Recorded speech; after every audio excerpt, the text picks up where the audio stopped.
आन टीवी के दिलचस्प, मुनफरिद और मजे से भरपूर शोज और ड्रामास देखने के लिए हमारे YouTube चैनल सब्सक्राइब कीजिए और बेल आइकन प्रेस कीजिए। अस्सलामुअलैकुम, कैसे हैं, क्या हाल है आपका। और आप देख रहे हैं आन रमज़ान। मुझे पता है आपको बहुत इंतज़ार होता है इस टाइम का, क्योंकि मुझे आपका जो फीडबैक मिल रहा है उससे मुझे पता चल रहा है कि आप लोग कितना पसंद कर रहे हैं हमारे प्रोग्राम को, और हमारे जितने भी सेगमेंट्स हैं आप उनको बहुत पसंद कर रहे हैं। मुझे पर्सनली मैसेजेस आ रहे हैं कि आप काइंडली इस चीज़ की रेसिपी सिखाएं, हमें ये बनाना सिखाएं। तो कोशिश तो है इंशाल्लाह जो आप लोगों ने डिशेस बोली हैं तो वो मैं अपने झटपट में ही सिखा सकती हूँ, क्योंकि हमारे साथ जो यहाँ पे होम शेफ़ आते हैं वो तो अपनी रेसिपीज़ शेयर करते हैं आपके साथ, अपनी स्टोरीज़ शेयर करते हैं आपके साथ। और बस एक दफ़ा फिर कहूँगी बहुत शुक्रिया, क्योंकि ये एक टीम वर्क है। हम शायद कुछ बंदे सामने नज़र आते हैं, लेकिन इसके पीछे एक बहुत बड़ी टीम है, बहुत बड़ी टीम है। चाहे आप लोग जो हमारी तस्वीरें देख रहे होते हैं, जो रील्स वगैरह देख रहे होते हैं, हमारी स्टोरीज़ आप देख रहे होते हैं, इसके अलावा जितना भी ये शो जो आपके पास आपकी स्क्रीन्स पे आ रहा होता है, बहुत बड़ी टीम है, बहुत लोग हैं, हर किसी का एक अपना किरदार है, और किसी एक के बगैर भी हम कुछ नहीं और ना कुछ कर सकते हैं। हम एक फैमिली की तरह हैं जो यहाँ पे काम कर रहे हैं। बल्कि यूँ कहूँगी कि हम जितने टाइम साथ होते हैं, काम कर रहे होते हैं, तो ऐसा लगता है कि बस यही हमारी फैमिली है। और यही भरोसा एक होता है, एक टीम वर्क होता है कि हम समझ रहे होते हैं एक दूसरे को और बहुत कुछ सीख भी रहे होते हैं। और सीखने से मैं ये कहना चाहूँगी कि ज़िंदगी भी बहुत कुछ सिखाती है हमें। और अगर आपकी ज़िंदगी में कोई इस तरह के लोग आते हैं जो आपको कुछ सिखाते हैं या आपको बताते हैं कि आप यूँ करो, इस तरह करो, तो अच्छी बात है, सीख लेना चाहिए। अगर आपको लगता है कि वो उस चीज़ की कमी है, ख़ास कर तौर पे जब कोई चीज़ आपको ट्रिगर करती है ना, जो आपको कोई कुछ कहता है और अगर वो आपको ट्रिगर कर जाए, इसका मतलब है उस चीज़ की कमी है। और अगर वो आपको ट्रिगर ना करे तो इसका मतलब कि आप पहले से ही कंप्लीट हैं, वो उस चीज़ की कमी नहीं है आपके अंदर। अक्सर ऐसा होता है, मेरी एक दोस्त थी, तो उसको मैं ज़रा सी भी कोई बात समझाती थी तो एकदम से वो नाराज़ हो जाती थी। हालांकि अच्छी दोस्त थी वो मेरी, और अभी भी है, ज़रा बातचीत कम है मेरी उसके साथ।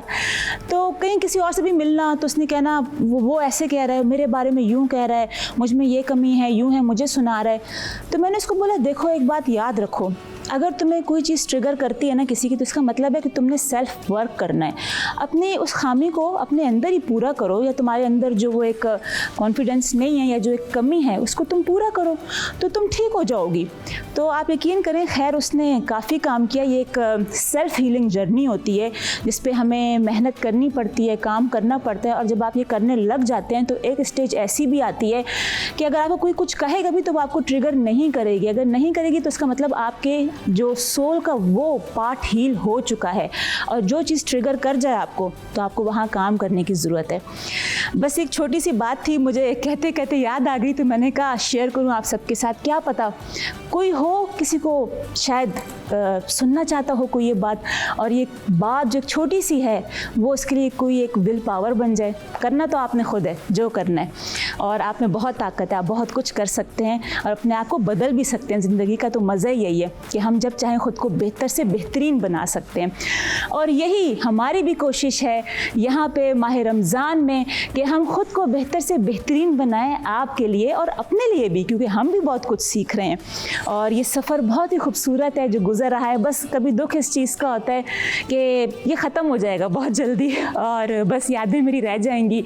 लेकिन देखें, अल्लाह रहमान और रहीम है, क्या जाने आगे हम कहाँ, और क्या पता फिर कहीं आपसे मुलाकात हो रही हो। तो अब भाई बारी हो गई है बुलाने की अपने उस होम शेफ़ को जो यहाँ पे आएंगी, अपनी रेसिपी शेयर करेंगी। और आज की जो होम शेफ़ हैं बहुत ही ख़ास हैं, फूड पैंडा की होम शेफ़ हैं वो, और उन्होंने फूड पैंडा के होम शेफ़ से होम शेफ़ पे ख़ुद को रजिस्टर किया था। और रजिस्टर करने के बाद उनको टाइम तो कम हुआ है, लेकिन माशाल्लाह वो अभी भी क्या बोलते हैं कि हिम्मत नहीं हारी उन्होंने। वो अभी भी बहुत सब्र और तहम्मुल के साथ काम कर रही हैं, अपने आप को बहुत कंसिस्टेंट रखा हुआ है उन्होंने, और फूड पांडा उनकी बहुत हेल्प कर रहा है इस जर्नी में। आपको जैसा कि पता है कि जब कोविड आया बहुत सख्त हालात हो गए थे, कितने तो लोग जॉबलेस हो गए थे, और उस वक्त में भी उनके ऊपर भी बहुत सख्ती आई। और वो एक ऐसा टाइम था कि जब फूड पांडा ने ख़ास तौर पे जो होम शेफ़्स हैं उनके लिए एक ऐसा प्रोग्राम बनाया होम शेफ़ का कि वो घर बैठ के कुछ करें और घर बैठ के कमाएं। और वाकई में बहुत बड़ा एक हाथ है फूड पांडा का इसमें, जो आज हमारे यहाँ पे होम शेफ़ आ रहे हैं और वो जो अपनी जर्नी शेयर करते हैं हमारे साथ, वाकई में वो एक बहुत बड़ी इंस्पिरेशन है मेरे लिए भी और आप लोगों के लिए भी। तो बातें तो होती रहेंगी। अब मैं बुलाती हूँ हमारी जो बेहतरीन होम शेफ़ हैं, प्लीज़ सामिया आ जाइए। अस्सलामुअलैकुम। वालेकुम अस्सलाम। कैसी हैं आप? मैं ठीक ठाक। आपको रमज़ान बहुत मुबारक हो। आपको भी बहुत बहुत मुबारक हो। और बहुत शुक्रिया आप आई यहाँ पे, शुक्रिया। टाइम आपने निकाला। माशाल्लाह इनकी काफ़ी मसरूफियात होती हैं, अपना जो ये फूड बिज़नेस रन कर रही हैं घर से, लेकिन बहुत अच्छी बात है कि देखें आप यहाँ पे आई हैं। आने का मकसद ये फूड पांडा का कि लोग आपको जानें, देखें, और जो आप काम कर रही हैं घर में बैठ के उसमें मज़ीद बरकतें हों, लोग आपको ऑर्डर्स दें उसमें। अच्छा, आप ये बताएं कि आपने शुरू वैसे कैसे किया, मतलब ये फूड पांडा पे ख़ुद को जब आपने रजिस्टर करवाया तो किसने कहा था और कैसे ये आपकी जर्नी स्टार्ट हुई? मुझे किसी ने कहा नहीं था। अच्छा। दरअसल YouTube से मैंने जो है ना ये आइडिया उठाया, क्योंकि फेसबुक और इंस्टाग्राम पे ऑलरेडी मेरा पिछले 4 साल से पेज चल रहा है। अच्छा जी। और क्या नाम क्या है आपके? दी मॉम्स टिफ़िन नाम है। दी मॉम्स टिफ़िन। जी ठीक है जी। तो फिर वहाँ से मैंने ये आइडिया, क्योंकि बहुत सारी वुमेंस ये काम कर रही हैं और कोविड के बाद से आपको पता है कि बहुत सारे लोग बेरोज़गार हैं। मैं भी प्राइवेट जॉब करती थी, 7 साल मैंने प्राइवेट जॉब ही करी है, और इसके साथ मैं अपना पेज चला रही थी। अच्छा। लेकिन इसके बाद जब क्या कहते हैं जॉब्स नहीं रही, तो फिर मैंने जो है क्या कहते हैं फूड पांडा पे देखा कि होम शेफ़ जो है वो प्राइवेट रजिस्ट्रेशन करा रहे हैं। फिर मैं इस तरफ आई, मैंने अपनी रजिस्ट्रेशन करवाई और अल्हम्दुलिल्लाह आज माशाल्लाह से रन कर रही हूँ मैं अपना बिजनेस। शुक्र अल्हम्दुलिल्लाह। मतलब आप पहले 7 साल किसी प्राइवेट कंपनी में जॉब करी थी, लेकिन जाहिर बात है जो हालात पूरे दुनिया के हालात बहुत अजीबोगरीब थे उस टाइम, तो उस टाइम फिर उसके बाद आपने ज्वाइन किया इसको फूड पांडा को। ठीक है, ज़बरदस्त। बस मालिक आपको कामयाबी नसीब अता करे। तो आप मुझे ये बताएं कि आपकी फिर हेल्प कौन करता है जब आपको ऑर्डर्स वगैरह आते हैं? किस तरह से आप लेके चल रही होती हैं अपना पूरा सेटअप? हेल्प मेरी अम्मी करती हैं। अच्छा। हम दोनों चलाते हैं, तो ये बिजनेस हम दोनों ही रन कर रहे हैं। अच्छा, आपकी अम्मी और आप, तो आपने अपने कहीं अम्मी पे तो नहीं रखा मॉम्स टिफिन करके अपने? दरअसल ये मेरी अम्मी का ख्वाब था कि अच्छा। एक बड़ा जो है ना वो रेस्टोरेंट हो। अच्छा। उनके नाम का नाम क्या है वैसे उनका? वैसे उनका नाम सफ़िया सुहेल है। सफ़िया सुहेल, बिल्कुल। अच्छा। और वो चाहती थी शेफ़ बनना, तो उनका ये ख्वाब पूरा नहीं हुआ। अच्छा। इसी वजह से तो फिर शौक़ मुझे भी बहुत था। तो क्या कहते हैं जब मैंने ये YouTube पे देखा होम शेफ़ का, तो मैंने कहा मैं इससे ही बिस्मिल्लाह करते हैं। पेजेस पे तो चल रहे हैं माशाल्लाह से, प्राइवेट ऑर्डर्स आते हैं, लेकिन ये है कि रेगुलर नहीं होते। और एक बढ़ाने के लिए काम को एज ए प्रोफेशनल वे में लेने के लिए फिर आपने फूड पांडा पे खुद को रजिस्टर किया। बहुत अच्छी बात है। अच्छा, बातें तो बहुत सारी होती रहेंगी, लेकिन ये बताया आप बना क्या रही हैं आज? आज मैं लेकर आई हूँ स्मोकी समोसा, क्योंकि रमज़ान चल रहा है। स्मोकी समोसा? अच्छा, वाह भाई, सुन के तो बहुत अच्छा लग रहा है। मतलब कैसे वो स्मोकी समोसा होगा, ज़रा बताएं थोड़ा। ये इंग्रेडिएंट्स हैं और क्या कहते हैं ये सब जब बन जाएंगे तो इसमें थोड़ा सा जो है ना कोयले का धुआं लगेगा, मतलब से वो स्मोकी टेस्ट आपको जो है ना वो मिलेगा। पहले लगेगा समोसा बनने से पहले? अच्छा। बैटर के अंदर धुआं लगेगा, उसके बाद जो है ना वो फिल होगा, पत्तियों में फ्राई होगा, फिर जो है ना क्या कहते हैं। अच्छा, जब आप टेस्ट करेंगे। अभी आप क्या करेंगे, इसमें मिक्सिंग करनी है या कुकिंग वगैरह करनी है? कुकिंग स्टार्ट करूँगी पहले। आप शुरू करें ताकि साथ साथ व्यूअर्स देखते भी रहें, हमारी बातें भी होती रहें। अच्छा जी, तो सामिया बताएं भी आप क्या कर रही हैं? कोयला रख दिया है यहाँ जलाने के लिए, इसको मतलब चूल्हे पे रख दिया है जलने के लिए, यही बोलेंगे? जलने के लिए, दहकने के लिए, दहकने। और अब आप क्या करेंगी? अब सबसे पहले ये डालडा का ऑयल है। अच्छा। ये मैं पैन में लूँगी। चलें डालें। और जब बात आती है डालडा की, तो ना बदला डालडा ना बदला ज़माना, 80 सालों से भी ज़ायद माओं का भरोसा डालडा को बनाता है एक कामयाब ब्रांड। यही तो बात है, जहां मामता वहां डालडा। और ख़ास तौर पे रमज़ान करीम में डालडा अपने सार्फिन के लिए स्पेशल पैकेजिंग लेकर आया है, क्योंकि डालडा को एहसास है, फ़िक्र है अपने साथीन का। तो जब बात आती है डालडा की, तो मेरा ख्याल है कि डालडा से बेस्ट किचन जो पार्टनर है ना, वो कोई भी नहीं है। और यहाँ पे जो अभी आपने लहसुन अदरक का पेस्ट डाला है, कोई बात नहीं, कोई बात नहीं, ये हर किचन में होता है और ये हर किचन की कहानी है। अभी उछल रहे हैं लहसुन अदरक के पेस्ट जो है वो उछल रहा है। ये डाल दे जल्दी, डाल दे जल्दी, नहीं तो भाग जाएंगे सारे। ये इधर उधर भाग जाएंगे और आपके पास कुछ भी नहीं रहेगा। अब आपने इसमें चिकन ऐड किया है, चिकन ऐड किया 250 ग्राम। ठीक है, सही है। और बाकी क्या क्या डालेंगी आप इसमें? साथ ही डाल देंगे बाकी की जो इंग्रेडिएंट्स नहीं, हैं? ये थोड़ी सी चिकन इसमें फ्राई हो जाए, क्योंकि बहुत से लोग होते हैं जिनको बॉइल्ड चिकन की स्मेल पसंद नहीं होती। अच्छा जी, तो इसलिए जो है ना लहसुन अदरक के पेस्ट में आप थोड़ी सी चिकन फ्राई कर लें, ताकि आपको जो है ना बॉइल्ड चिकन की जो स्मेल है ना वो महसूस ही ना हो। अच्छा, मेरा सवाल है, जब आपने बॉयल किया था तो कुछ ऐड किया था इसमें, लाइक सॉल्ट, ब्लैक पेपर?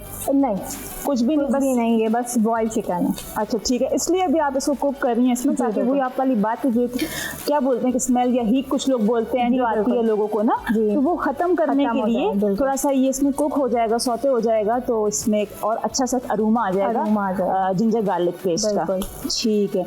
अच्छा, आप मुझे ये बताएं साथ साथ कि वैसे आपके फूड पेंडा पेज पे कौन से मोस्ट सेलिंग प्रोडक्ट्स हैं, वो कौन से फूड डिशेस वगैरह हैं आपकी जो ज़्यादा लोग ऑर्डर करते हैं? सबसे ज़्यादा ऑर्डर होने वाली मेरी जो फूड पांडा की डिश है वो कड़ी पकौड़ा है विद चावल।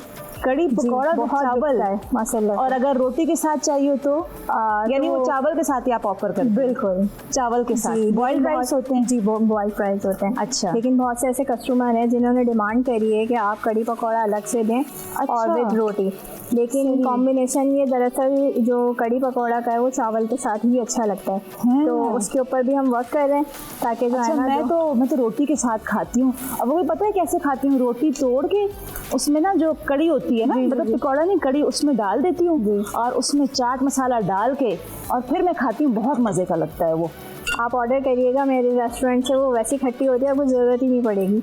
क्या रोटी डालने की? नहीं, कड़ी में चाट मसाला डालने की। अच्छा, नहीं, मैं थोड़ा और चटखोरा करती हूँ ना, लेकिन चले मैं अब करूँगी ज़रूर, और मैं आपको फिर फीडबैक भी दूंगी उसका कि कैसे बनी है। ठीक है। और क्या रेटिंग भी देनी होती है? बिल्कुल, ज़रूरी होता है देना? जी जी जी। अच्छा, मतलब ये मस्ट है देना? अगर हम ना देना चाहें तो? बहुत सारे कस्टमर्स हैं नहीं देते, लेकिन फीडबैक देते हैं तो अच्छा लगता है, और क्या कहते हैं, अच्छा बिजनेस पे जाना इम्पैक्ट पड़ता है। ठीक है। इसमें मैं सोया सॉस डाल रही हूँ।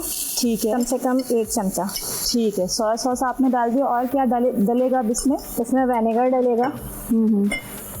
ये आपके ऊपर है, मैं तो 1 टेबल स्पून डालती हूँ, लेकिन कुछ लोग थोड़ा सा खट्टा खाना चाहते हैं तो आप 1.5 टेबल स्पून डाल लें। सही। बहुत सिंपल इंग्रेडिएंट्स हैं जो आप इसमें ऐड कर रहे हैं। हर किसी के उसमें होते हैं ना, घर में मौजूद होते हैं, ये तो सॉसेस पड़ी हुई होती हैं घर में हर किसी के पास। अभी आपने इसमें डाल दिया चिली सॉस। अच्छा, अब नेक्स्ट आप क्या ऐड करेंगी इसमें? अब थोड़ा सा इसको चला लें, फिर इसके बाद जो है ना मैं इसमें प्याज, हरी मिर्चें और क्या कहते हैं कुटी मिर्च और ब्लैक पेपर और नमक डालूंगी।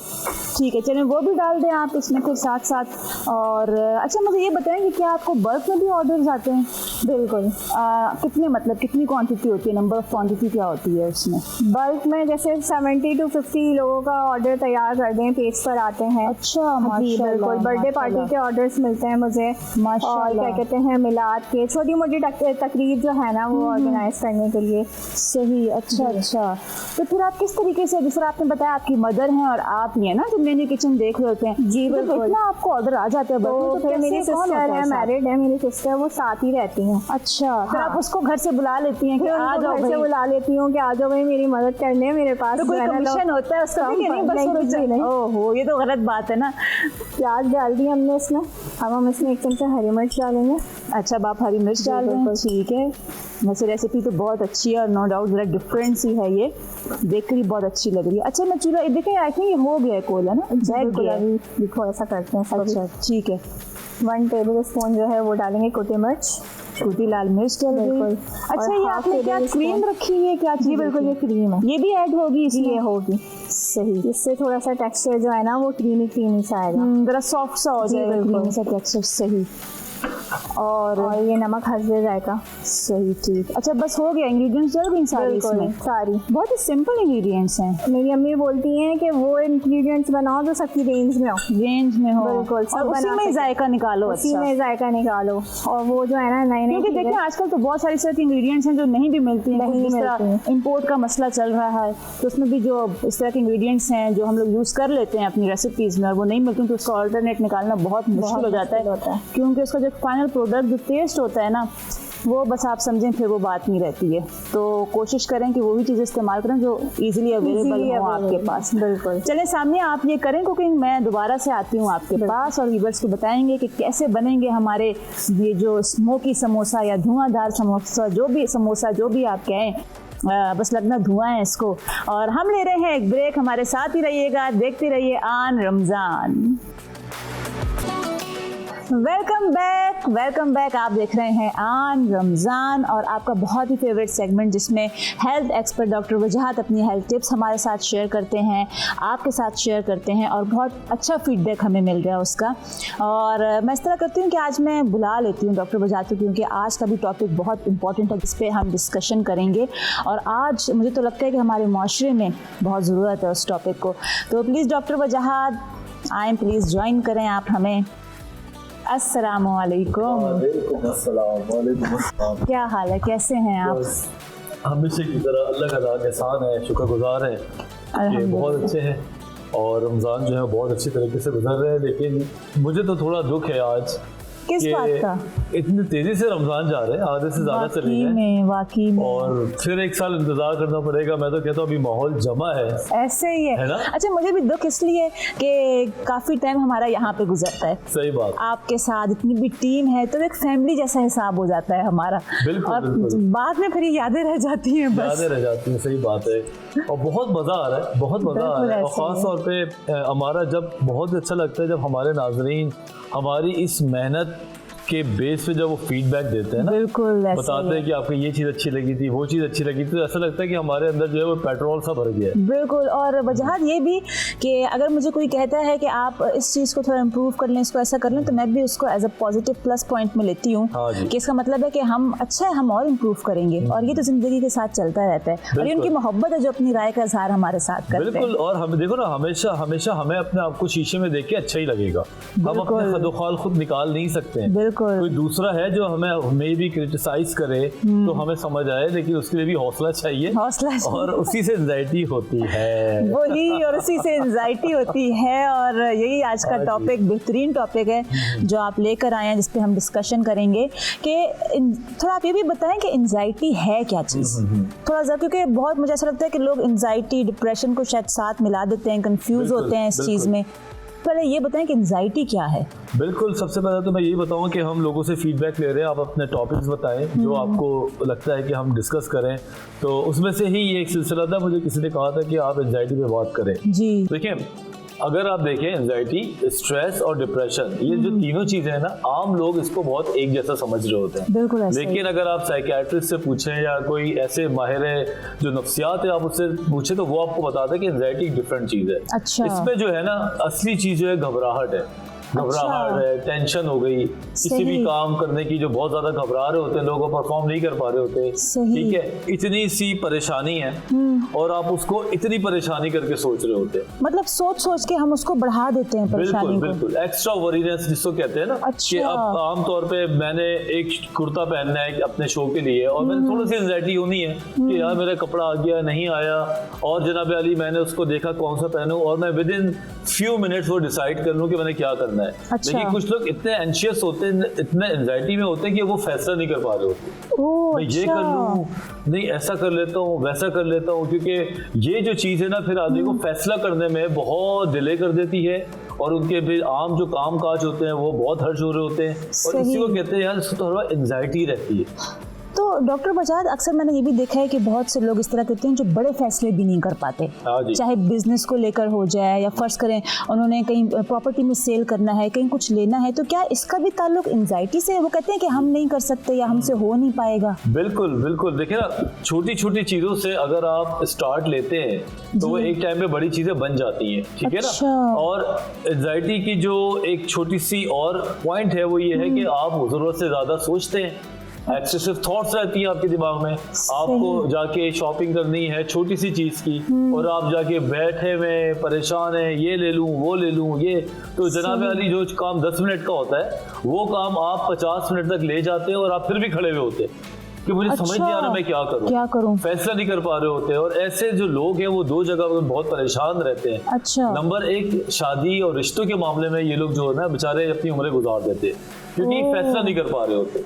अच्छा रिश्ता भी आ रहा है या कोई अच्छा काम भी हो रहा है, कोई अच्छी डिग्री प्रोग्राम में जाना चाह रहे हैं, वो नहीं जा पाते, कहते मुझे बड़ी एंजाइटी है, मतलब वो अपना कोई फैसला नहीं ले पाते इस पे। बिल्कुल, हाँ, वो फैसला नहीं ले पाते। क्यों? क्योंकि वो सोचते बहुत है। वो इतना सोचते हैं कि कोई भी कारोबार स्टार्ट आप कर रहे हो, ठीक है, तो आप उसके लिए आप क्या सोचेंगे, थोड़ा सा प्रॉफिट लॉस क्या होगा। हाँ, मतलब नेगेटिव पॉजिटिव पॉइंट्स तो सब सामने रखने ही होते हैं। और फिर आप सोचते हैं कि चलो ठीक है थोड़ा रिस्क लेते हैं और बिस्मिल्लाह करते हैं। लेकिन ये लोग इतना प्रोज एंड कॉन्स को सोचते रहते हैं कि उसमें से उनको नुकसान भी इक्वल नजर आ रहे होते हैं और फवायद भी इक्वल नजर आ रहे होते हैं। तो जाहिर सी बात है जब मुझे नुकसान भी नजर आएंगे तो मैं फैसला नहीं कर सकूंगा। सही। अच्छा डॉक्टर बजाज, आजकल जिस तरह रमजान का महीना है तो अक्सर इफ्तारी के टाइम पे खवातीन के साथ ये बड़ा मसला रहता है। मतलब मैंने समझ आया मतलब है, अब जो है ना हमारे को डेफिनेशन समझ आ गई, अब आ गई है क्योंकि घर में भी ऐसा होता है कि भाई इफ्तारी का टाइम करीब है, घड़ी को देख रहे होते हैं हम, पकौड़े बनाने हैं, ये फ्राई करना है, यूं करना है। उस टाइम भी एक हालत जो है ना वजात बड़ी अजीब सी होती है। कभी कभार ऐसा लगता है कि हाथ पांव फूल रहे हैं, वक्त हाथों से निकल रहा है, वक्त जो है और उतना काम करने वाला पड़ा है, कोई अजीब सी सिचुएशन होती है, मतलब समझ भी नहीं आ रहा होता, समझना चाह भी रहे होते हैं। तो जरा इस बारे में बताएंगे इसको फिर कैसे कंट्रोल करें हम? बस बिल्कुल, अब जो आपने इस बात की है ना, बहुत सारी खवातीन की आपने सवाल की अक्कासी की है क्योंकि होता क्या है कि बाज़ औक़ात आप बड़े सेटल्ड होते हैं, आपको प्लान में होता है कि मैंने ये काम ऐसे करना है, बिल्कुल ऐसा ही है। लेकिन जब वो सिचुएशन आती है जी, जब वो सिचुएशन हालात आते हैं तो क्या होता है कि आपकी एंजाइटी लेवल बढ़ जाता है, आप घबराहट का शिकार हो जाते हैं। अब जैसे घबराहट का शिकार होते हैं, जैसे कि अब अफ्तारी की अगर मिसाल लें तो आजकल बड़ी फिट होगी कि आपको जब अफ्तारी के टाइम आने लगता है तो आपको काम तो होना होता है, तो काम जो है ना आप डिजाइन करने के बजाय आप घबराहट में तेजी से करना शुरू कर देते हैं। बाद औक़ात आप काम अच्छा कर रहे होते हैं, बाद औक़ात चीज जला देते हैं या टेस्ट खराब कर देते हैं, फिर आप कहते हैं कि मैं तो इतना बुरा नहीं बनाती, ये कैसे बन गया आज, ठीक है, मेरा तो टेस्ट ऐसा नहीं होता। क्यों? क्योंकि आप जो है दिमाग में टेंशन लेके काम कर रहे होते हैं। तो मैं ये बताना चाहता हूँ कि आज के इस सेशन के थ्रू कि anxiety is a relevant and common factor. अच्छा, थोड़ी बहुत एंजाइटी आती है लेकिन आप उसके बाद चीजों को परफॉर्म कर लें। बस अगर आप परफॉर्म कर लेंगे, अगर आप काम कर लेंगे तो एंजाइटी आपके लिए गुड हो जाएगी। अच्छा। ठीक है, और अगर आप परफॉर्म नहीं कर पाएंगे, आप एंशियस हो जाएंगे, आपके हाथ पर फूल जाएंगे, आप तेल गिरा देंगे, आप छुरी से अपना हाथ काट लेंगे, वो काम जो आपके लिए बाएं हाथ का खेल है और उसका एंजाइटी की होने की वजह से काम खराब हो रहा है, तो फिर आप डिसऑर्डर की तरफ चले जाते हैं। अच्छा, ये एंजाइटी और एंजाइटी डिसऑर्डर क्या चीज़ है, क्या फ़र्क है इन दोनों में? ये अब समझ लें ये डॉक्टरी सवाल हो गया है। ये डिसऑर्डर का मतलब ये है कि मुख्तलिफ टाइप की एंजाइटीज होती हैं, जनरलाइज एंजाइटी होती है कुछ लोगों की जो हर वक्त बेचारे परेशान रहते हैं, जो कि 6-8 महीने से पहले की हिस्ट्री होती है। और उसमें क्या होता है कि आप हर वक्त परेशान रहते हैं, आप हर वक्त ये सोचते रहते हैं कि अल्लाह ना करे ऐसा ना हो जाए, अल्लाह ना करे वैसा ना हो जाए, ये ना हो जाए, वो ना हो जाए। जिसमें क्या कहते हैं ये लोग बेचारे हर वक्त हर किस्म के वो होते हैं ना इंकिशाफात, जी जी जी, चीजों में इंकिशाफात ढूंढ रहे होते हैं, कहीं ऐसा तो नहीं हो जाएगा। हम उनको समझाते हैं कि यार तुम पॉजिटिव साइड क्यों नहीं देखते हो, तुम बेहतर साइड क्यों नहीं देखते हो, लेकिन वो लोग डरते हैं। तो मैं यही बताना चाहता हूँ कि हमारी जो खास तौर पर खवातीन है अमूमन एंजाइटी का अलामत रहती है उनकी, जिसकी टेंशन है, तो एंशियस होना नॉर्मल है, उसमें आप हो सकते हैं, लेकिन आप उसको अपने आप पे ओवरकम करें। अगर आप अफ्तारी पे रोजे पे नहीं है तो आप पानी पी लें, अगर आप रोजे से हैं तो आप सब चीज़ों को स्टॉप कर दें। आप अफ्तारी में बोले रुक जाए, 5 मिनट छोड़ें, वजू करें, जाके 4 रकात नमाज जो रहती है या जो भी है 2 रकात नमाज पढ़े, लंबी सांस लेके बैठ जाए और आप अपने आप से बात करें कि मैं आराम से भी कर लेती हूँ, सांस लेके रिलैक्स होके बैठ जाए। तो आपका दिमाग की जो वायरिंग है वो भी डिसीजन पावर की तरफ निकल जाएगी, फिर आप वही काम आपके लिए हलवा हो जाएगा जो काम आपका हालत जंग में नहीं हो रहा हो। मतलब ये आपने पूरी टेक्निक बता दी है किस तरीके से हम इससे ओवरकम कर सकते हैं कि थोड़ा सा हम 5 मिनट अपने आप को दे दें उस टाइम पे तो बहुत अच्छा हो जाएगा। बहुत ही बेहतरीन टॉपिक डॉक्टर वजाहत आज आपने डिस्कस किया, थैंक यू सो मच। और ये ऐसा टॉपिक है कि मेरा ख्याल में हर जगह पे कहीं ना कहीं ज़रूरत पड़ती है हमें इस चीज़ की। अच्छा, अब मेरा वक्त आ गया है कि मैं किचन में जाऊं और देखें हम कि ये स्मोकी समोसा, सही नाम लिया ना मैंने, बेहतरीन माशाल्लाह माशाल्लाह, बहुत ही अच्छे लग रहे हैं। और सबसे अच्छी बात कि बहुत इजी रेसिपी थी जो आपने शेयर की और इतने ज़बरदस्त आपने बना लिए। ये आपका क्या रोज़ का काम है समोसे बनाना? बिल्कुल रोज़ ही आपका ये रमज़ान में मतलब फ्रोजन फूड आपके ऑर्डर्स निकल रहे होते हैं, क्योंकि जिस सफाई और महारत से आप बना रही थी तो पता चल रहा था कि आपका रोज़ का काम है। नहीं तो कभी कभी जो बनाने वाले थे वो तो एक समोसा ही लेके बैठे रहे और उनको आधा घंटा लग जाए उसको फोल्ड करने में। लेकिन सिर्फ रमज़ानों में रोज़ का काम है। अच्छा, रमज़ानों के बाद जो है वो ज़्यादातर जो है फूड की तरफ आ जाते हैं। अच्छा, बिरयानी हो गई, कोरमा हो गया, जिंगर हो गया, रोल्स हो गए, तो फिर ये फ्रोज़न आइटम ख़त्म, बिल्कुल ख़त्म हो जाए। चलें, मेरी तो ये दुआ है कि मालिक करीम रमज़ान के बाद भी बरकत अता करे और लोग ऑर्डर करते रहें आपके। एक दफ़ा फिर बता दें आपके पेज का नाम क्या है? दी मॉम्स टिफ़िन है मेरे पेज। दी मॉम्स टिफ़िन, आप ज़रूर जाएँ ऑर्डर करें, क्योंकि ये इस तरह के होम शेफ्स हैं कि इन्हें आपकी सपोर्ट की ज़रूरत है। और अगर हम एक दूसरे को सपोर्ट नहीं करेंगे तो कौन करेगा? हम एक हैं, हमें एक दूसरे का ख्याल रखना चाहिए, सपोर्ट करनी चाहिए हमें। और once again thank you so much कि आप यहाँ पर आई, हमें बहुत अच्छा लगा। आपने अपनी एक रेसिपी शेयर की, अपने बारे में बताया आपने, और इंशाल्लाह मेरी और मेरी पूरी टीम की दुआ है कि आप बहुत कामयाब हो और जो आपकी मम्मा का ख्वाब है ना वो पूरा हो और आपका जो भी रेस्टोरेंट है वो हर कहीं मशहूर हो आपका। बहुत शुक्रिया। और आप लोगों ने देखा कि बस मकसद यही है होम शेफ्स को यहाँ बुलाने का कि इनके छोटे छोटे ख्वाब हैं, इरादे हैं इनके। कोई कहता है मेरी मम्मा का ख्वाब है, कोई कहता है मेरा है, कोई कहता है मैं छुप के पढ़ता था और बाद में पता चला वालिद साहब को, और कोई कहता है मुझे शौक ही नहीं था लेकिन बाद में शौक आ गया। तो देखिए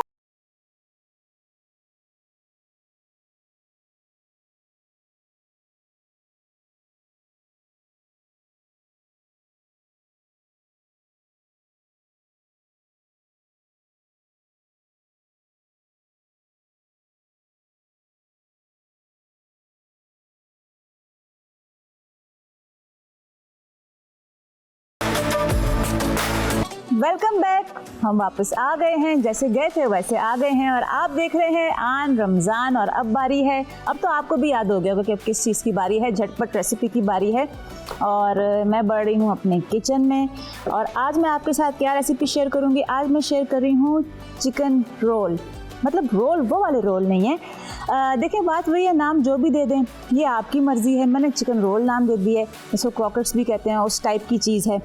तो बहुत ही सिंपल रेसिपी है। कोशिश यही है कि सिंपल रेसिपीज़ आपके साथ शेयर करूं और जितना हो सकता है आसान कर सकूं रेसिपीज़ को। एक बाउल ये ले लिया है मैंने यहाँ पे और ये है आलू उबले हुए, ये मैं इसमें शामिल कर रही हूँ। साथ ही इसमें मैं ये चिकन है ये मैं ऐड कर दूँगी। अच्छा, ये भी बॉयल है और उबालते वक्त मैंने इसमें कुछ भी शामिल नहीं किया था, जैसे नमक वगैरह या काली मिर्च, कोई ऐसी चीज़ शामिल नहीं की थी, वो मैं अभी इस स्टेज पे शामिल करूँगी। और थोड़ा सा मैं इसको पहले मैश कर लूँ इस तरह से। अच्छा, आप इसको लंबे टाइम के लिए फ्रीज़ नहीं कर सकते क्योंकि इसमें आलू इस्तेमाल किए हैं। आपको पता है जब हम इसको फ्रीज़ करते हैं तो आलू पानी छोड़ देते हैं और उसके बाद जब आप इसको फ्राई करेंगे तो सोगी हो जाते हैं, बिल्कुल भी अच्छे नहीं लगते। आप इसको 3 से 4 दिन के लिए आप रख सकते हैं इसको, फ्रीज़र में नहीं फ्रिज में आप इसको रख सकते हैं अगर आपका फ्रिज अच्छी कूलिंग कर रहा है तो, क्योंकि गर्मियाँ शुरू होने वाली हैं और जब गर्मियाँ ज़्यादा हो जाती हैं तो इंसान तो क्या बेचारे जो क्या बोलते हैं, जो दूसरे भी गैजेट्स होते हैं ना हमारे, उनको भी गर्मी लगती है।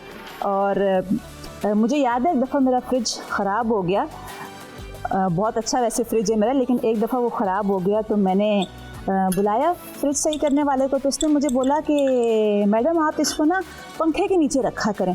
मैंने कहा पंखे के नीचे क्यों? तो उसने कहा इसको भी हवा की ज़रूरत है, गर्मी इतनी ज़्यादा है। मैंने कहा अच्छा भाई सही है। तो उसके बाद मुझे पता चला कि भाई जो मेरा फ्रिज है उसको भी हवा की ज़रूरत है, और ख़ासकर गर्मियों में फिर मैं उसको पंखे के नीचे ही रखती हूँ। मैं पंखा चलता रहता है उसके लिए, स्पेशल उसके लिए क्या बोलते हैं कि सर्विस उसको दी जा रही होती है। अच्छा, यहाँ पे आप कहेंगे बातें कर रही है, चीज़ें डाल रही है, बता नहीं रही है। मैंने यहाँ पे हरी मिर्च ऐड की, चॉप शिमला मिर्च ऐड की इसमें मैंने, और white paper, black pepper powder. इसके अलावा अब मैं इसमें शामिल करूँगी नमक हस्बे जायका, या आप हाफ़ टी स्पून से कम। अच्छा है कि आप अफ्तार के बाद बनाएं इसको, ताकि आप इसको टेस्ट कर सकें। और यहाँ पे ये है गार्लिक पाउडर, इसमें लहसुन का पाउडर ही इस्तेमाल कीजिएगा। अगर आप चाहें, अगर आपको फ्लेवर पसंद है चॉप गार्लिक का, बहुत अच्छा लगता है, लेकिन हर किसी को पसंद नहीं होता, ख़ासकर बच्चों को। लेकिन अगर आप चाहें तो आप ऐड कर सकते हैं इसमें। और यहाँ पे ये क्रश चिली फ्लेक्स, हरी मिर्च भी डाली है मैंने, तो वो आप देख लीजिएगा। अगर आपने कोई भी चीज़ माइनस करनी हो तो आप कर सकते हैं, लेकिन थोड़ी सी हरी मिर्च डालें, थोड़ी सी कुटी लाल मिर्च डालें, तो दोनों का टेस्ट अच्छा आता है। और यहाँ पे है ये कॉर्नफ्लावर, ये मैं इसमें ऐड करूँगी। ये इसको एक बाइंडिंग फोर्स देगा और ये अच्छी तरह से बाइंड हो जाएंगे, ये इस तरह से। अब इसको अच्छी तरह से मिक्स कर लेंगे कि जितनी भी इंग्रेडिएंट्स हैं वो यकजा हो जाएं, और हम इसके मिनी रोल कह लें या अच्छा, ये आपकी मर्ज़ी है, आप साइज़ इसका जिस तरह का भी रखना चाहें। मैं 2.5 इंच रोल बनाऊंगी मैं, और फिर इसको हम एग में डिप करेंगे, उसके बाद ब्रेड क्रम्स में कोट करके इसे हम फ्राई कर लेंगे। ये लंच बॉक्स के लिए भी बहुत अच्छे हैं, बच्चे बहुत शौक से खाएंगे। साथ में आप कोई सॉस वगैरह दे दें, केचप वगैरह दे दें, और बच्चे यूजली इस तरह की चीज़ें मांगते भी हैं। आप चाय के साथ भी दे सकते हैं, या क्या बोलते हैं कि स्नैक्स मंचिंग बच्चे करते हैं, कुछ कहते हैं मम्मा कुछ है तो दे दें, दिल चाह रहा है, भूख लग रही है। ये आप बना के रखें और बच्चे शौक से खाएंगे। और ये देखें, इस तरह से इसको मिक्स कर लें आप अच्छी तरह से, ताकि जितनी भी इंग्रेडिएंट्स इसमें हमने ऐड की हैं वो एक जगह पे हो जाएं। और अब बारी है, हम इसके बना लेते हैं मिनी रोल कह लें, चिकन रोल। ये देखें। अच्छा, अब मैं ये उतार लेती हूँ, क्योंकि मुझसे अब ना जो शेप मैं देना चाह रही हूँ वो दे नहीं पाऊँगी मैं इसकी। और ये इस तरह से आप पहले ऐसे ये देखें, यूँ करें, इसको प्रेस करें। इसका मकसद ये है कि जिसमें एयर पॉकेट्स होंगे उसको हमने रिलीज़ करना है, और फिर उसके बाद ये इस तरह से आप इसको शेप दे दें। ठीक है, ऐसे दे के मैं यहाँ पे ज़रा 1-2 रख दूँ बना के। जब भी आप लोग कोफ्ते बना रहे हों, अक्सर लोगों की शिकायत होती है कि कोफ्ते टूट जाते हैं फ्राई करते वक्त या सालन में डालते वक्त। सिंपल सी टेक्निक है, बस आप शुरू में अगर ध्यान रखना, जिस तरह मैं इस तरह प्रेस कर रही हूँ इसको, इसके अंदर जितने भी एयर पॉकेट्स जो होंगे इसके अंदर, ये देखें, वो निकल जाएंगे, इसमें एयर नहीं रहेगी। और इस तरह से बहुत अच्छी तरह से ये देखें, बिल्कुल जैसे जुड़ जाएंगे साथ में, जैसे हमारी ज़ुबान में बोलते हैं ना कि जुड़ जाएंगे। जो एक इसमें हमने खैर कॉर्नफ्लावर भी यूज़ किया है, लेकिन ये एक छोटी सी टेक्निक है जो आपको करनी पड़ेगी, वरना ये भी फ्राई करते वक्त बिखर सकते हैं। या अक्सर ये भी होता है कि फ्राई कर, अच्छा एक और चीज़ का ध्यान रखिएगा, जब भी आप फ्राई करें फ़ौरन से चम्मच ना चलाएं। ये भी बहुत बड़ी गलती हम लोग करते हैं, किचन में हमसे हो जाती है कि हम एकदम से उसमें चम्मच चलाते हैं, मिक्स करते हैं, इस डर खौफ से कि कहीं लग ना जाए। तो ऐसा नहीं है बिल्कुल भी, आप उसको छोड़ दें, एटलीस्ट 2 मिनट तक आप उसको छोड़ें, और उसके बाद फिर आप उसमें आराम से आप चम्मच चलाएं, ताकि जो कोटिंग है वो भी ना हटे उस पर से और वो टूटे भी ना। यहाँ पे जो ऑयल है गरम है। अब ये देखें, इस तरह से आपने इसको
मतलब ऐसे नहीं धोती लेकिन किचन में। ये ऐसी रेसिपी है कि आप बना के रखें, आपके जो बच्चे हैं बच्चियां हैं, अगर फ़र्ज़ करें उन्होंने खुद कुछ बनाना है, थोड़े हमें आदत डालनी चाहिए अपने बच्चों को कि वो खुद किचन में जाएं और अपने लिए कुछ बना लें, कर लें। लाइक फ्रोज़न फूड्स होते हैं तो वो खुद निकाल के अपने लिए फ्राई कर लें। मेरी बहुत कोशिश होती है इस तरह, मैं घर में यूजली बच्चों को, इवन जो हमारे रिलेटिव्स आते हैं जिनके बच्चे आते हैं, तो मेरी एक्टिविटी क्या होती है कि मैं उनको किचन में ले जाती हूँ और किचन में ले जाके हम जी मफ़िन्स बना रहे हैं, वॉफल्स बना रहे हैं, कपकेक्स बना रहे हैं। इवन जो मेरे बच्चों के फ्रेंड्स आते हैं घर में, तो मैंने पूरा आप समझे कि एक सेटअप इस तरह बनाया होता है कि वहाँ पे उनकी सारी कुकिंग हो रही होती है। स्पेशली बेकिंग में बहुत इंजॉय करते हैं, उनका बहुत अच्छा टाइम पास हो जाता है। और बाद में भी बच्चे कहते हैं मेरे बच्चे से कि कब बुलाएंगी आपकी मम्मा हमें, हमने दोबारा से बेकिंग करनी है, हमने दोबारा से कुकिंग करनी है, इतना मज़ा आया हमें सब करके। तो ये बच्चों के अंदर शौक़ शुरू से ही पैदा करना ज़रूरी है और बच्चे बहुत इंटरेस्ट लेते हैं इस चीज़ में। और ये मेरा दुपट्टा भी बेचारा देखें, और बस ये भी एक काम है किचन में दुपट्टे को भी संभालना। और ये देखें इस तरह से कितने खूबसूरत ये गोल्डन फ्राई हो चुके हैं। और मैं आपको फ़ाइनल प्लेटिंग भी दिखाती हूँ कि इसकी फ़ाइनल प्लेटिंग किस तरह की है मैंने। तो आप लोग देख रहे हैं कि मज़ेदार से जो चिकन रोल हैं, मिनी चिकन रोल, ये तैयार हो चुके हैं। एक दफ़ा मैं फिर आपको इंग्रेडिएंट्स बता देती हूँ कि यहाँ पे आलू उबले हुए आलू आप ले लें, साथ में जो चिकन है वो आप उबाल लिया। अच्छा, आपको रेसिपी कार्ड आपके साथ शेयर कर दिया जाएगा इसका, उसमें क्वांटिटी मेंशन की हुई है। आलू है, चिकन है, दोनों उबले हुए हैं। चिकन उबालने के बाद इसको आप श्रेड कर लीजिएगा, मशीन यूज़ नहीं करनी है आपने, सिंपली हाथों से आप इसको जस्ट श्रेड करें। मैंने इसमें चॉप शिमला मिर्च शामिल की है, चॉप ग्रीन चिलीज़ ऐड की हैं। इसके अलावा मैंने इसमें सॉल्ट हस्बे जायका, वैसे मैंने आपको बता दिया था कि हाफ़ टी स्पून, बहुत भरा हुआ ना हो, इस चीज़ का ख्याल रखिएगा। Black pepper powder, white pepper powder, इसके अलावा गार्लिक पाउडर, चिली फ्लेक्स इसमें मैंने ऐड की हैं और कॉर्नफ्लावर वो मैंने ऐड किया है। एग हमने यूज़ किया है इसको जो कोटिंग करनी थी उसके लिए, ब्रेड क्रम्स और एग हमने। और यहाँ पे ये ज़बरदस्त सी डिश तैयार है, आप इसको सर्व करें। कोई सॉस बना लें अच्छी सी आप इसके साथ, या केचप के साथ, चिली गार्लिक सॉस के साथ आप इसको सर्व करें। और उम्मीद करती हूँ आपको रेसिपी पसंद आई होगी। उम्मीद तो मेरी बहुत सारी हैं, बस कोशिश है जो आपके साथ कर रही हूँ, एक शेयर कर रही हूँ अपनी रेसिपी।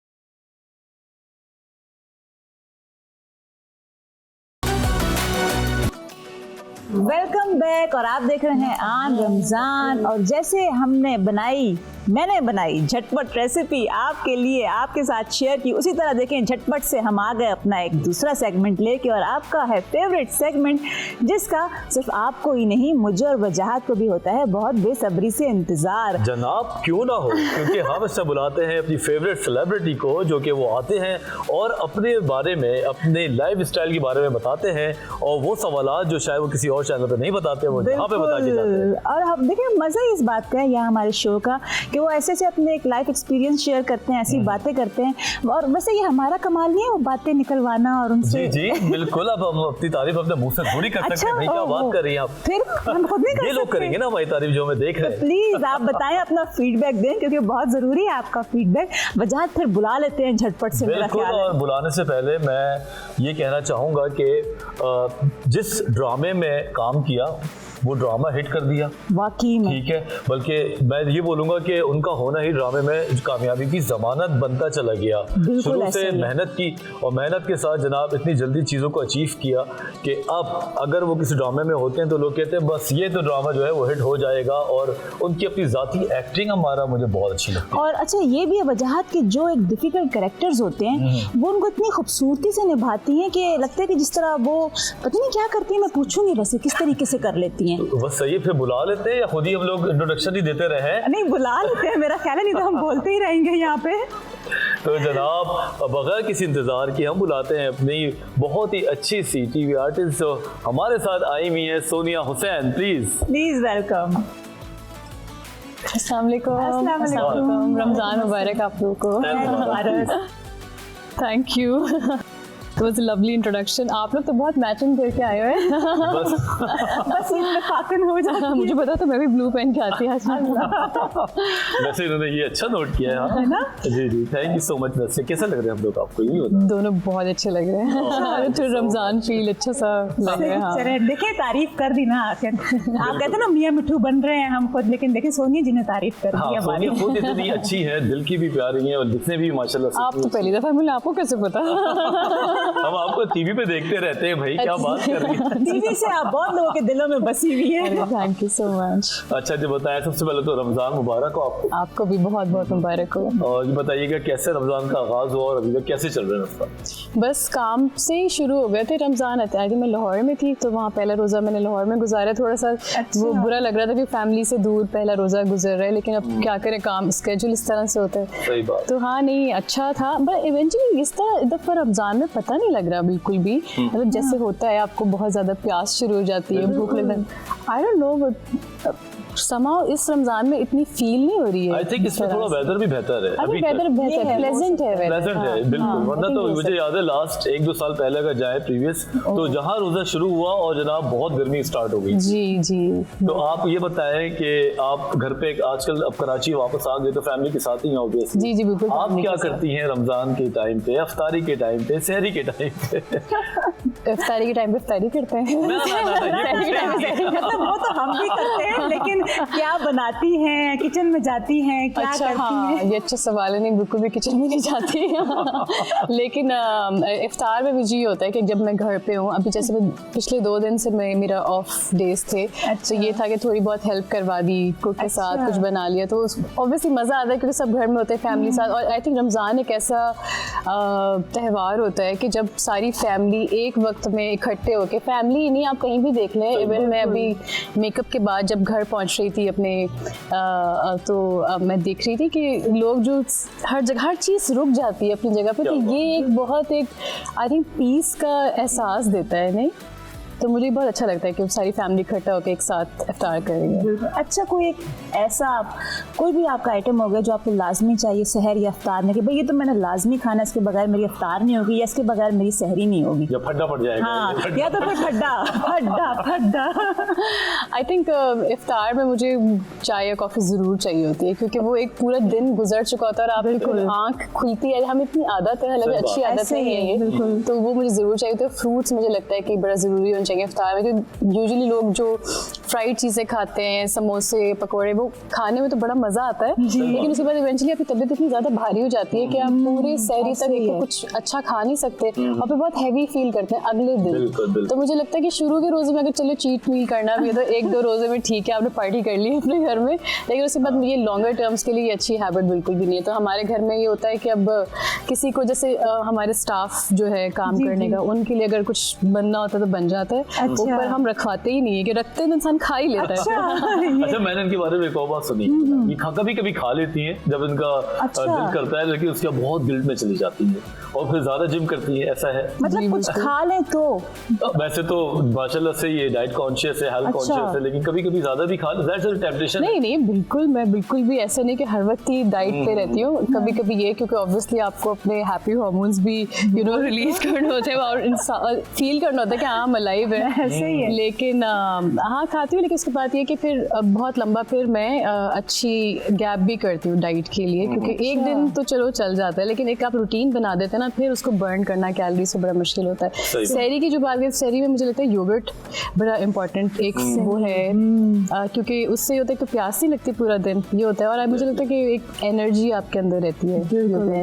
ये तो बहुत, मुझे लगता है कि किसी इंस्ट्रक्टर के साथ हम बैठे हैं, अभी डाइट प्लान भी हमें बताएंगी। सुना है हमने, बल्कि आपको रिसर्च भी बहुत किया हुआ है जब आप आ रही थी। एक और सवाल ये है कि आप बड़ी जिम फ्रीक हैं, जिम का बड़ा शौक है, फिटनेस के मामले में आपके बड़े कॉन्सेप्ट्स हैं, तो इस बारे में कुछ बताएं जनाब। अच्छा, आई विश कि अभी भी नहीं मैं जिम कर रही थी, बट हाँ मैं I used to work out a lot. अब ये कि काम बहुत ज़्यादा है, तो ये कि एक दिन का गैप करके फिर मैं जिम जाती हूँ। लेकिन हाँ, मैंने एक ज़माने क्या मतलब पिछले साल तक ही बहुत ज़्यादा मैं वेट ट्रेनिंग ज़्यादा करती हूँ, सॉरी बॉडी वेट ट्रेनिंग ज़्यादा करती हूँ, वो वाली वेट ट्रेनिंग नहीं करती उससे, क्योंकि मस्कुलर हो जाते हैं। जी, मैं स्ट्रेंथ ट्रेनिंग पे ज़्यादा ध्यान देती हूँ, जैसे कि TRX हो गया जो आपकी बॉडी वेट पे होता है, क्रॉसफिट हो गया, जो आप उससे करते हो उससे मतलब मुझे ये अच्छा लगता है कि आप फिजिकली फिट हो रादर के बल्कि हो रहा वो आई थिंक टीवी पे भी नहीं इतना अच्छा लगता। आपकी बिलीफ ज्यादा ये है कि आप इंटरनल हेल्थ के ऊपर ज्यादा जा रही होती है।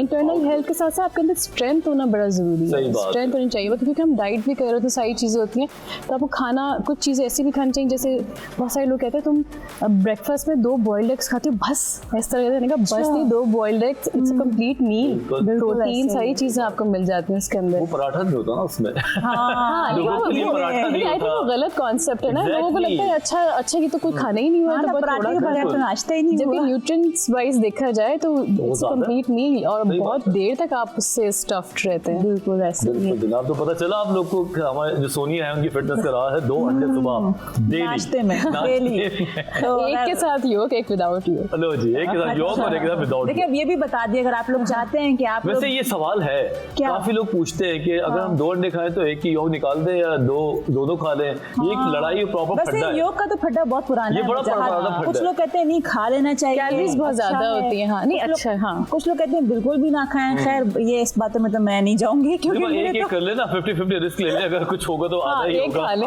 एक निकाल दे। बिल्कुल जनाब। अच्छा सोनिया जी ये बताएं रमजान का महीना है तो आपको कुछ याद है अपना पहला रोजा कुशाई क्या क्या आपको तोहफे में मिला था कैसा गुजरा था आपका वो रोजा?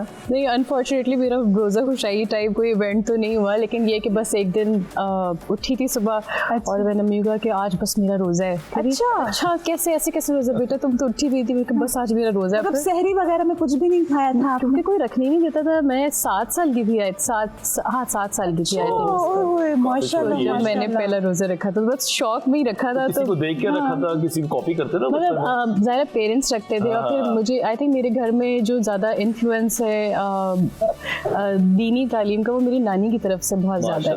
मतलब अम्मी अब्बू फिर भी थोड़े से मतलब कभी हो जाता है नमाज छूट गई और इस तरह से लेकिन मेरी नानी माशाल्लाह से वो शुरू से सारी दुआएं नमाज पढ़ने का तरीका हर चीज़ मैंने उनसे सीखा है। तो उनका बड़ा हमारी ज़िंदगी में इन्फ्लुएंस था। अब तो नहीं है हयात लेकिन ये कि बस उस वक्त वो किया फिर उन्होंने कहा कि वो घर में हमारे साथ रहती थी। तो बस रोज़े का टाइम आया उन्होंने कहा ओ आज तो मेरी बेटी ने रोज़ा रखा है तो फिर उसी वक्त फिर मिठाई भी आने लग गई और फूड आने लग गया। तो मतलब अच्छा था बड़ा मजा वगैरह दिया तो कुछ गिफ्ट दिया आई थिंक दिया होगा। दिया तो होगा ऐसा तो नहीं होता। वैसे बहुत पैसे मिलते थे वैसे अब तो कोई नहीं देता। अब तो आप माशाल्लाह जमाना से अब देती होंगी आप देती होंगी पता नहीं क्यों बड़े हो गए। हाँ जी वैसे तो आप घर की बड़ी ही हैं बहनों में माशाल्लाह भाई जी जी तो आपको कभी ये एहसास हुआ कि मुझे भी तो कुछ मिले ना या हमेशा मैं ही सफर करूं या मैं देती हूँ सबको कभी एहसास हुआ कि काश मैं छोटी होती यार? बस मैंने अब इस बारे में सोचना छोड़ दिया कुछ हो नहीं सकता इस तकलीफ से गुजर चुकी हूँ बिल्कुल। तो मेरी बहन भी आ रही होती है तो वो यहाँ से पाकिस्तान से कहती है कि अच्छा मैं तुम्हारा ये वाला कोट है ये ले जाओ ये वाले कपड़े ले जाओ। मैं तुम अमेरिका जा रही हो वहाँ से आते हुए मेरे लिए लेकर आया करो तुम। लेकिन ये कि बस छोटे हैं वो मतलब शुरू से हमारे घर में ये भी है कि वो एक बहन भाई वाला रिलेशन उनके साथ नहीं है। जैसे मैं आप समझ लो मैं एक थर्ड पेरेंट हूँ अपने बहन भाई माशाल्लाह। तो वो कभी एक्सपेक्टेशन वाला फैक्टर आया ही नहीं है बस यही है कि बस करना है उनके लिए। अच्छा कोई ऐसा रमज़ान के लिहाज से आपके बहन भाई ने रोज़ा रखा हो और कुछ ऐसी मज़े की कोई बात हुई हो जो आपको याद हो आप अभी भी सोच के हंसती हो कि उन्होंने यूँ किया था ऐसे किया कभी अकेले बंदा बैठ के हंसता है ना पुरानी बातें याद करके कुछ है इस तरह का किस्सा मेरे बारे में? आपके बहन भाइयों ने कुछ मेरे बहन भाई तो बस बात ही ना करें। तो कुछ तो मेरा भाई वो लिटरली आके प्रॉपर सैरी करेगा सब बनवाएगा सारा खाना करेगा और सुबह उठ के अच्छा मैं पता नहीं देखा मैंने हमने कहा था कि हम वो बातें निकलवाते हैं। मैं उसके राज खोल रही मोनी। जी एक मिनट सारे कैमरे पूरी बात है। तो वो सुबह हम उठते हैं वो कहीं से माइक्रोवेव की आवाज आ रही होती है और टंटन हमने कहा कौन टंटन सबके तो रोजे पे चलता है वो खुल गया उनका रोजा सुबह। तो ये बड़ी एक फनी बात है कि वो इरादा करके रखता है लेकिन उससे बर्दाश्त नहीं होता। बड़ी डांट भी उसकी होती है। अब्बू कहते हैं कि भाई बेटा तुम बड़े हो गए हो तुम पे फर्ज है लेकिन अब क्या कर सकते हैं। तो बुरी बात है बहुत बुरी बात है। वैसे एक बात तो भाई की बता के थोड़ा सा और पूछते हैं। अच्छा ये बताइए कि आपकी कौन सी बहन है जिससे ज्यादा आप क्लोज है ज्यादा प्यार करती है या होता है एक लाडली होती है? जी आई थिंक सना मुझसे जो 1 साल छोटी है। अच्छा उनसे बहुत एक्चुअली क्योंकि बचपन से ही साथ थे ना और अम्मी रोजाना हर दफा ईद पे भी क्या रेगुलरली एक जैसे कपड़े पहनाने। दोनों ने रेड फ्रॉक पहनी तो रेड फ्रॉक से ग्रीन रिबन्स लगे हुए तो वो सब अब तक सब समझते थे ट्विंस हैं। एग्जैक्टली मैं कहने वाली थी कि ट्विंस ही लगते हैं जी हमें। ट्विंस लगते हैं बिल्कुल। तो उससे हाँ ये है कि साथ बड़े हुए हैं, सारी हरकतें सारी शरारतें साथ की हैं, तो वो एक बॉन्डिंग उससे बहुत ज़्यादा है। अच्छा। दूसरे छोटे जो बहन भाई हैं वो उनसे भी बहुत अच्छी है, लेकिन एक होता है वो आपको एक बड़े वाला रॉब रखना पड़ता है कि ज़्यादा फ्रैंक हो जाते हैं ना तो फिर वो बात नहीं रहती, तो वो घर में किसी से भी नहीं डरते, सिर्फ मुझसे डरते हैं। वैसे ये बात है कि लोग बड़े से डर जाएं बड़ी बात है, आज के ज़माने ऐसा है नहीं, लोग कहते हैं भाई चुप हो जाओ, बड़े बहन भाइयों की भी वो बात नहीं। मतलब बहुत ज़्यादा रिस्पेक्ट करते हैं, इनफैक्ट अम्मी अब्बू से भी ज़्यादा मेरी बात मानते हैं वो। अच्छा। तो ये एक बड़ी ब्लेसिंग है कि आपके बहन भाई इतनी इज्जत दें। अच्छा, आपने जिक्र किया कि एज डिफरेंस भी कम है आपकी और आपकी बहन में, सना में, और आप शरारती भी बहुत है, दोनों मिलकर शरारतें करते थे, तो ऐसी कोई शरारत की हो जिसमें फिर पिटाई मम्मा से लगी हो या पापा से? ये आपका प्रोग्राम छोटा पड़ जाएगा अगर मैं मम्मा बोल रहा हूँ। फिर बताएं रिसेंट बता दें, रिसेंट बता दें जो आपका दिल मतलब मुझे नहीं लगता कि हम लोग बहुत शरारती थे। मासूमियत में ही ऐसी चीज़ें हो जाती थी, जैसे एक दफ़ा हमें बड़ा फैसिनेट करता था जो ब्रीफ केस होते हैं, लगेज बैग होते हैं, हमें कई लोग लेके जाते हैं, क्या हो रहा होता है इसके अंदर क्या। तो एक दफ़ा मैंने सना को कहा आप इसके अंदर जाके देखो। तो गई, वो छोटी सी थी, उसके अंदर चली गई। अब मैंने कहा मैं बंद कर दूँ, उसने कहा हाँ कर दो, और वो मैंने लॉक कर दिया। और लॉक कर दिया, अब उसको ले लेके घूम रही हूँ, लिटरली उसके अंदर बिल्कुल ऑक्सीजन नहीं आई।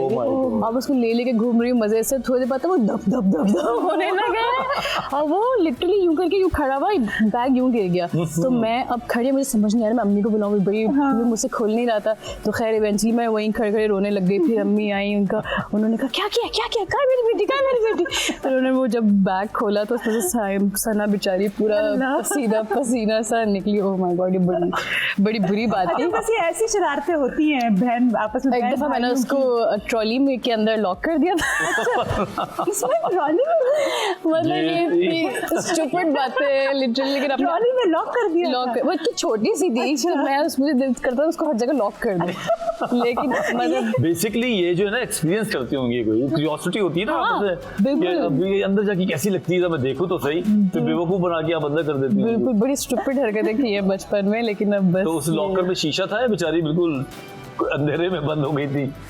नहीं शीशा था, मतलब वो था ब्राउन कलर का, लेकिन ये हरकतें की भी है। तो अभी अब वो मुझे कहती है तुमने किया था ना मेरे साथ। तो ये होता है। अब हम छोटे से ब्रेक पे जा रहे हैं, ब्रेक के बाद आते हैं, मजीद अपने शो को जारी रखते हैं। Just stay with us. अच्छा सोनिया जी, आप ज़रा अपनी मीस के बारे में बताएं। मैंने सुना आपको बहुत मोहब्बत है, स्पेशली रमज़ान में भी आप बड़ी ख़ास उसकी ईद के कपड़ों की तैयारियां शुरू हो जाती हैं रमज़ान में भी, तो थोड़ा ज़रा हमें बताएं उनके बारे में। एक्चुअली फॉर्चुनेटली वो इस ईद पे आ भी रही हैं। अच्छा। 10 रोज़ों से पहले आएंगी तो घर में एक रौनक होगी। मैं बड़ी एक्साइटेड हूँ माशाल्लाह। क्योंकि पहली बच्ची है घर की। मतलब मेरी जो माय सिस्टर इज, जो मेरी लास्ट वाली बहन है, शी इज 16। तो मतलब 16 साल के बाद एक बच्ची आई है, तो बस वो समझ ले कि खिलौना मिल गया सबको। मतलब वो तो सबसे प्यार लेती होगी फिर घर में। बिल्कुल, कभी किसी की गोद में कभी किसी। और मुझे लगता है कि खालाओं को ज्यादा अटैचमेंट होती है। ऐसे ये एक बात है। मतलब जब वो मतलब पैदा भी होने वाली तब मैं अमेरिका गई थी, तो मतलब मेरे सामने ही हुई। और वो मतलब सना के साथ ही थी मैं। सना को क्योंकि एक मोरल सपोर्ट चाहिए थी, क्योंकि ऑब्वियसली बाहर लोग जो होते हैं वो अकेले ही रह रहे होते हैं। कोई हमारे यहाँ तो ये एक ट्रेंड होता है ना कि माँ बाप सब लोग साथ हैं। जी जी। तो वो अलग रहते थे सैन डिएगो में। तो एक मेरे जाने से बड़ी उसको एक वो मिली थी, स्ट्रेंथ मिली थी। अच्छा। तो मेरी गोद में आई तो लिटरली लगता है कि आपकी अपनी बेटी है। ऐसे ही है। बहुत ज्यादा। और सबसे अच्छा बेनिफिट ये होता है खालाओं का कि जब वो बाथरूम करते तो वो माएँ करती हैं। ये तो हो रहे हैं, माएँ करती हैं। प्यार करना होता है ना तो हम वापस ले लेते हैं। तो ये अच्छे टाइम के लिए खाला जो है ना मम्मी बन जाती है। नहीं, लेकिन वैसे भी खालाएं ख्याल बहुत करती हैं। जी ये खालाएं सबसे ज्यादा स्पॉइल मतलब मेन फर्स्ट करें, अम्मी बाजार चली गई हैं तो खाला के पास छोड़ दी हैं, तो सारा खाला ही लोग आफ्टर कर तो देती हैं, बस सना तो स्पॉइल हो जाती हैं पाकिस्तान आके। मतलब लिटरली वो कभी साइमा की गोद में, कभी मेरी गोद में बिठाया, वो चली गई, कभी जिम चली गई, कभी मतलब उनको ये फ्रीडम अमेरिका में बिल्कुल भी नहीं मिलता। सही बात है। सही है, थोड़ा दिन के चलता है। तो हमारे मुझे लगता है ये कल्चर लोग बाहर बहुत मिस करते होंगे कि ये जो माँ बाप बहन भाई साथ होने का ना। तो और आपकी बात बिल्कुल सही है सोनिया कि जब आदमी को कोई शख्स चाहिए मोरल सपोर्ट के लिए, ना मिले तो फिर पता चलता है। बिल्कुल। और आप बिल्कुल उस टाइम पे उनके पास गई। बिल्कुल। यहाँ हम लोग आई थिंक फैमिली लाइफ को जब सब साथ रह रहे थे उसको इतना वैल्यू नहीं करते, क्योंकि हमारे शुरू से ही देख रहे होता है तो हमें इतना एहसास नहीं होता। जो लोग बाहर होते हैं ना उनको असल पता लगता है कि माँ बाप का सर पे होना आपके घर में कितनी बड़ी बरकत है। No doubt. बिल्कुल सही बात है। अच्छा सोनिया जी, आपका एक करेक्टर इस तरह का है जिसमें आपने होम शेफ का रोल प्ले किया है, और होम शेफ से हमारे यहाँ भी होम शेफ्स विद आन, होम शेफ्स आते हैं। एक ऐसा प्लेटफॉर्म हमने स्पेशली उन होम शेफ्स को दिया है कि वो आके यहाँ पे अपनी रेसिपीज शेयर करते हैं और जो अपनी स्टोरीज है, जर्नी है, वो शेयर करते हैं, किन किन मुश्किलात से वो गुजर रहे हैं, वो गुजरे हैं। तो मैं चाह रही हूँ कि थोड़ा वो मतलब इतना वो मिल रहा है ना, मतलब रिलेटेबल है बहुत ज्यादा। तो मैं चाह रही हूँ थोड़ा आप बताएं अपने करेक्टर के बारे में, इस बारे में। आप भी तो शेफ हैं, आपकी भी तो एक जर्नी होगी। मैं कर देता हूँ, मास्टर शेफ जीती हुई हैं जनाब।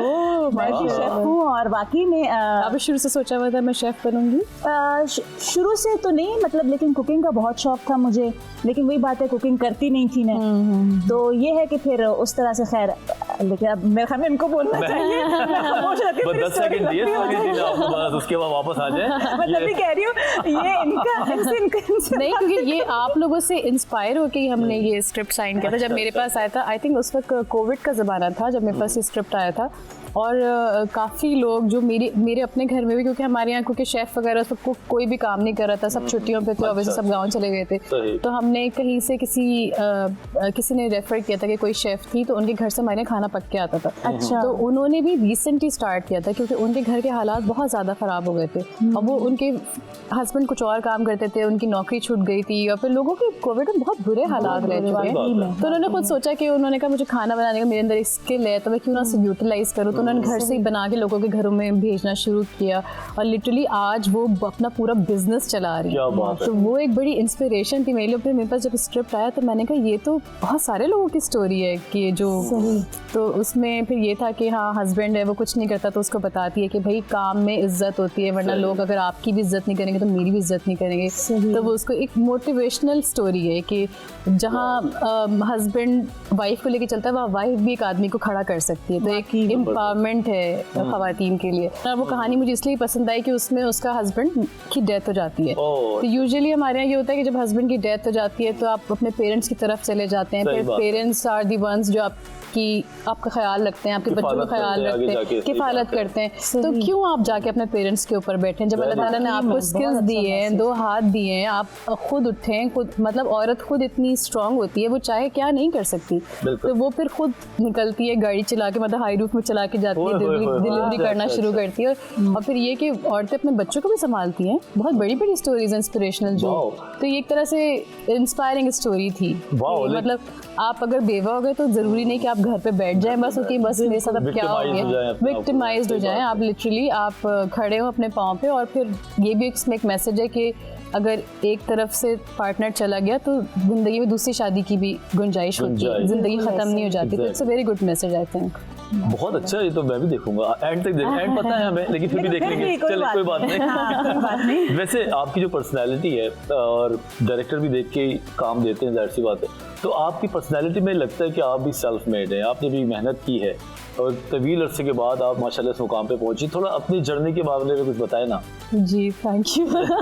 हम मेरे को तारीफ करते हैं, मुझे शर्म आती है यार क्या बात है। बट ये नहीं, मतलब आई थिंक हर इंसान ही सेल्फ मेड होता है दुनिया में, सब मेहनत कर ही आगे बढ़ते हैं, वरना वही है कि फिर आप अपनी जगह पे ही रह जाते हैं, लोग आगे निकल जाते हैं। सही बात है। ज़रूरी होता है जब आप बहुत छोटी उम्र में समझ लें कि बस अब मुझे खड़े होना है, नहीं तो फिर कुछ नहीं होगा। तो ये सही टाइम पे सही डिसीजन ले लेना, रिस्पॉन्सिबिलिटी ले लेना, आई थिंक ये भी शऊर अल्लाह ताला ही देता है। क्या बात, वरना तो नहीं। कौन सा ऐसा पॉइंट था सोनिया जी, मैं आपसे पूछूंगा एक मेरे बाद आप नहीं जरूर अंदर से आया हुआ सवाल।